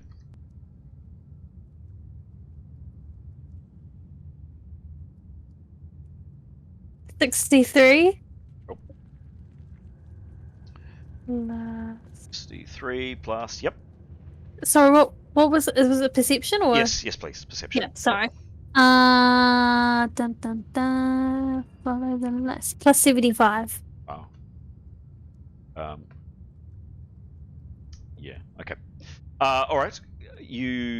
These 2 characters are leaving a nice trail of blood behind them. I'll come back to reactions from Gray and Jada in a second. You guys had a chance kind of before Askell did his thing. Back here, these three characters have just heard the noises that you've just heard. You've heard probably a cry or something from Askell, the sound of a body hitting a floor. Obviously, you're not aware of exactly what's happened. Keros, you're staring down this massive guy, Severin. You don't know him very well, of course, and he's telling you, yeah, he was blocking your way. Nicholas is off to one side, and then you've just heard these events transpire. Let's start with Keros. Keros, what do you do? So Keros has heard the kerfuffle. She can cauterize. Does she know? No, she doesn't. She's only so. This is where the player knows something, but the character doesn't have the information. Oh, sorry. Yep. So, can we? Would she suggest to open the door? She'd remember, this door is open. I'm having. Some is it? So sorry. Yep. It is open. Remember, I've said several times that for some reason the little icon isn't letting me open. That is an open door. Oh, okay. Yep. So can I see through that door? Yeah. Well, if you turn around, yeah. Yep. So if I could look through the door. Yep. And see what's going on, and then offer assistance because I can cauterize. Okay. So you see, yeah. I mean, it's happened like seconds ago. You turn around and you see Tanya and Mifan dragging Askell's body. Like they've only just started doing it. But even in the dim light from lanterns, etc., in there, you can just see like there's this very dramatic kind of almost Hollywood type gout of blood that comes out of Askell. Tanya's also shouted, "Get out of the room." Tanya's shouting, "Getting out of the room." Okay. Yeah, and I would say if I can see all that blood, I know I can cauterize. Bring him to me. Okay. Cool. So in the meantime, you get out of the way of the door. What do you do? Where do you move? Anything? Yeah, well, it makes space for them to come through the doorway. Cool. Yep. Yeah. Cool. Severin, you've just kind of over Keros's shoulder because you're looking back in that direction. You were focused on Keros, but there's a chance you might have picked up. Anyway, you've heard the noise. These two characters are dragging clearly a badly injured companion out. You think it's hard to see, of course. And you've just heard Tanya yelling, get out of the room. I guess I'll run in and help them drag out and do a awareness check or whatever, and then drag them out. Okay, cool. Can you, as you're running, can you give me a roll, please?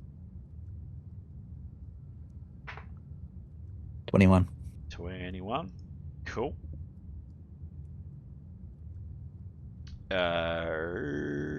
Okay, and what's his perception? 90. Oh no, sorry. 69. Okay. So yeah, your strength is definitely useful. You grab Askell and start to heft between the three of you. Let's pour inert form out. Nicholas, and then we'll come to both of these characters. Nicholas, what are you doing?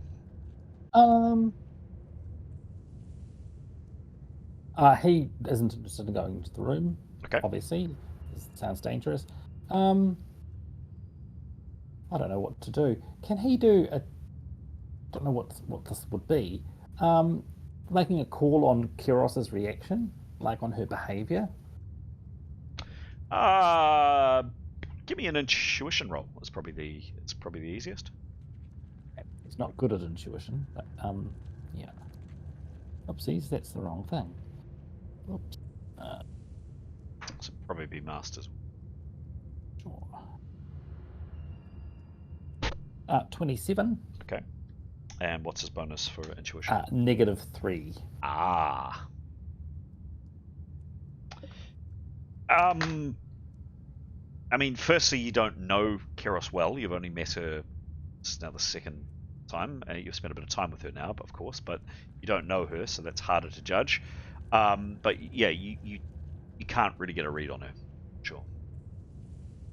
But it's safe to say he feels that she was shocked. She was disturbed, definitely. She looked anxious, certainly when she was having the confrontation with Severin. Yeah. Okay, thank you. Yep. Cool. All right. Back into and actually back to our friend Niathanel. Can you roll again, please?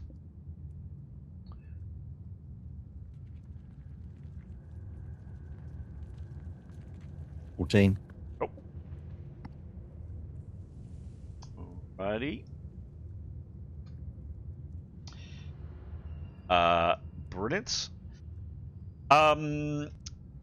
Jada, Gray, what do you do? You've just seen this horrible thing happen. Jada, you've just been happily pulling 2 levers. You didn't pull the middle one. And then this has happened to Askell. Gray, what do you do this time? I guess he would probably.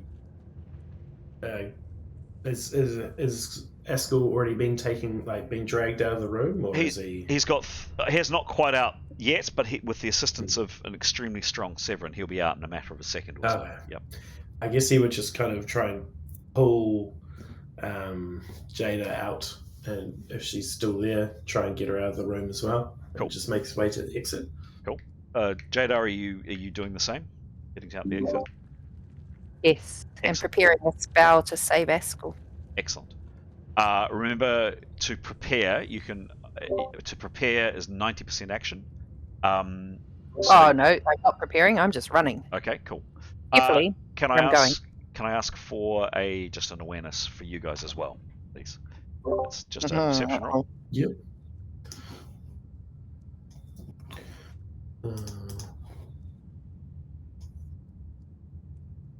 66. Oh, it's a double. No. That's yep, okay. But that's okay for no weapons for Gray. Yes, that's right. No weapons, and also he wasn't affected by this. No. Okay, cool. Gray, can you roll again, please? Yep. 5. Don't forget it's masked. Would be a very good roll. Ooh, hopefully. And the first roll that you rolled could have been a very good roll or a very bad roll. And what's his perception, please? 37. Okay, cool. Great. Gray, can you join me? And let's just quickly do Jada. And I'm very conscious it's 10 o'clock, so I'm going to ask a question whether or not we want to pause it there or whether or not we want to keep playing for another half an hour in a second. But Jada, if you could just do a quick awareness check, please.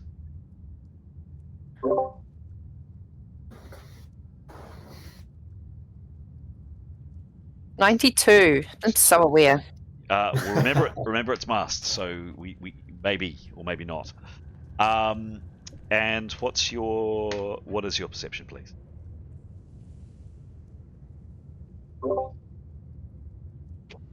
It is.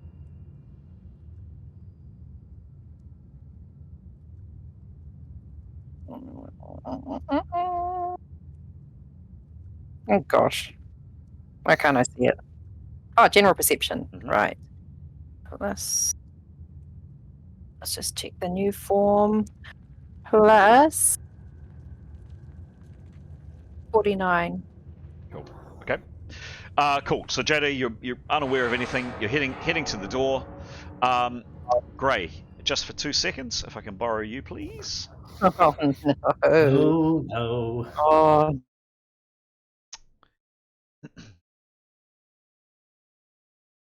Hello? Hello, Gray. So as you're heading for the door, yes, something, and I'll click on the map here very, very, very, very quickly. So you should be able to see that now. Yes. Cool. So as you're heading for the door, no one else seems to have noticed this. But you look up in the direction of this woman, Niathanel. You don't know her well, but you know she's been with you for the last little while. And you notice first thing that draws your attention is she's not moving. Right. She's been frozen. Okay. She's just standing there, absolutely stock still, like just absolutely frozen in place, and that's kind of weird for a second. But you just pause for a fraction of a second more, and you suddenly realize that behind her there is a shape, darker, the black shadows that almost envelop her. And if you look into the channel, Gray's channel, see what Gray sees. I can see you put it there. Ooh. And this thing is latched on to Neathanel's. It looks like its head is down by her neck, and it seems to be feeding. Oh, okay. Get back into the main. All right.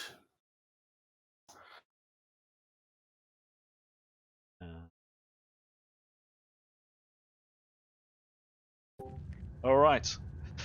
There we go, guys. It is, well, it's 10:05. I'm happy to call it there. I'm also happy to play on for another half an hour. How are people feeling? What do you want to do? I would like to go to bed. So sorry. I mean, I'd obviously love to do some cauterizing. Love that for us. Yeah, I need to go to bed. Sorry. Keros's owner needs to sleep. Same. Call it there, guys. Yes. Yeah, I need to bang out as well. Okay. Cool. Gray, last action of the night is yours. Do you say or do anything? Yes. He's just noticed something. Terrible is happening. What does he say or do? He halts and says Neathanel, and then points at Neathanel in the corner of the room. Cool. Help. Okay. Yep. In Gray's monosyllabic tone. Excellent. Exactly. Excellent. Very good indeed. There we go, guys. Hope that was a fun session. Hope you enjoyed it. Yes. Very fun. Thank you. Yeah, it's very good. Thank you. So good. Right. Maybe not so much the evening. We'll sort you out. Don't worry. We've got 12 rounds. It'll be 11.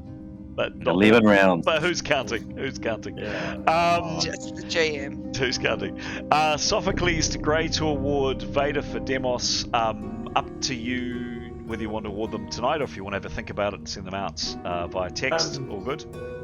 I think Jada, she did some good touching and lots of healing, and she figured out what the tubes were for. Okay. So I feel like that deserves a Sophocles. Excellent. Nice one. Well deserved. Yes, we need. Yay. We need Good touching. Good. Yes. Good. Nice touching. Good touching. Good touching. Nice. Yeah, we need some applause on that. There we go. And Demos, yours to award. I'll have a think and send a message out. If that's okay. That's absolutely fine. Do that tomorrow. Very good.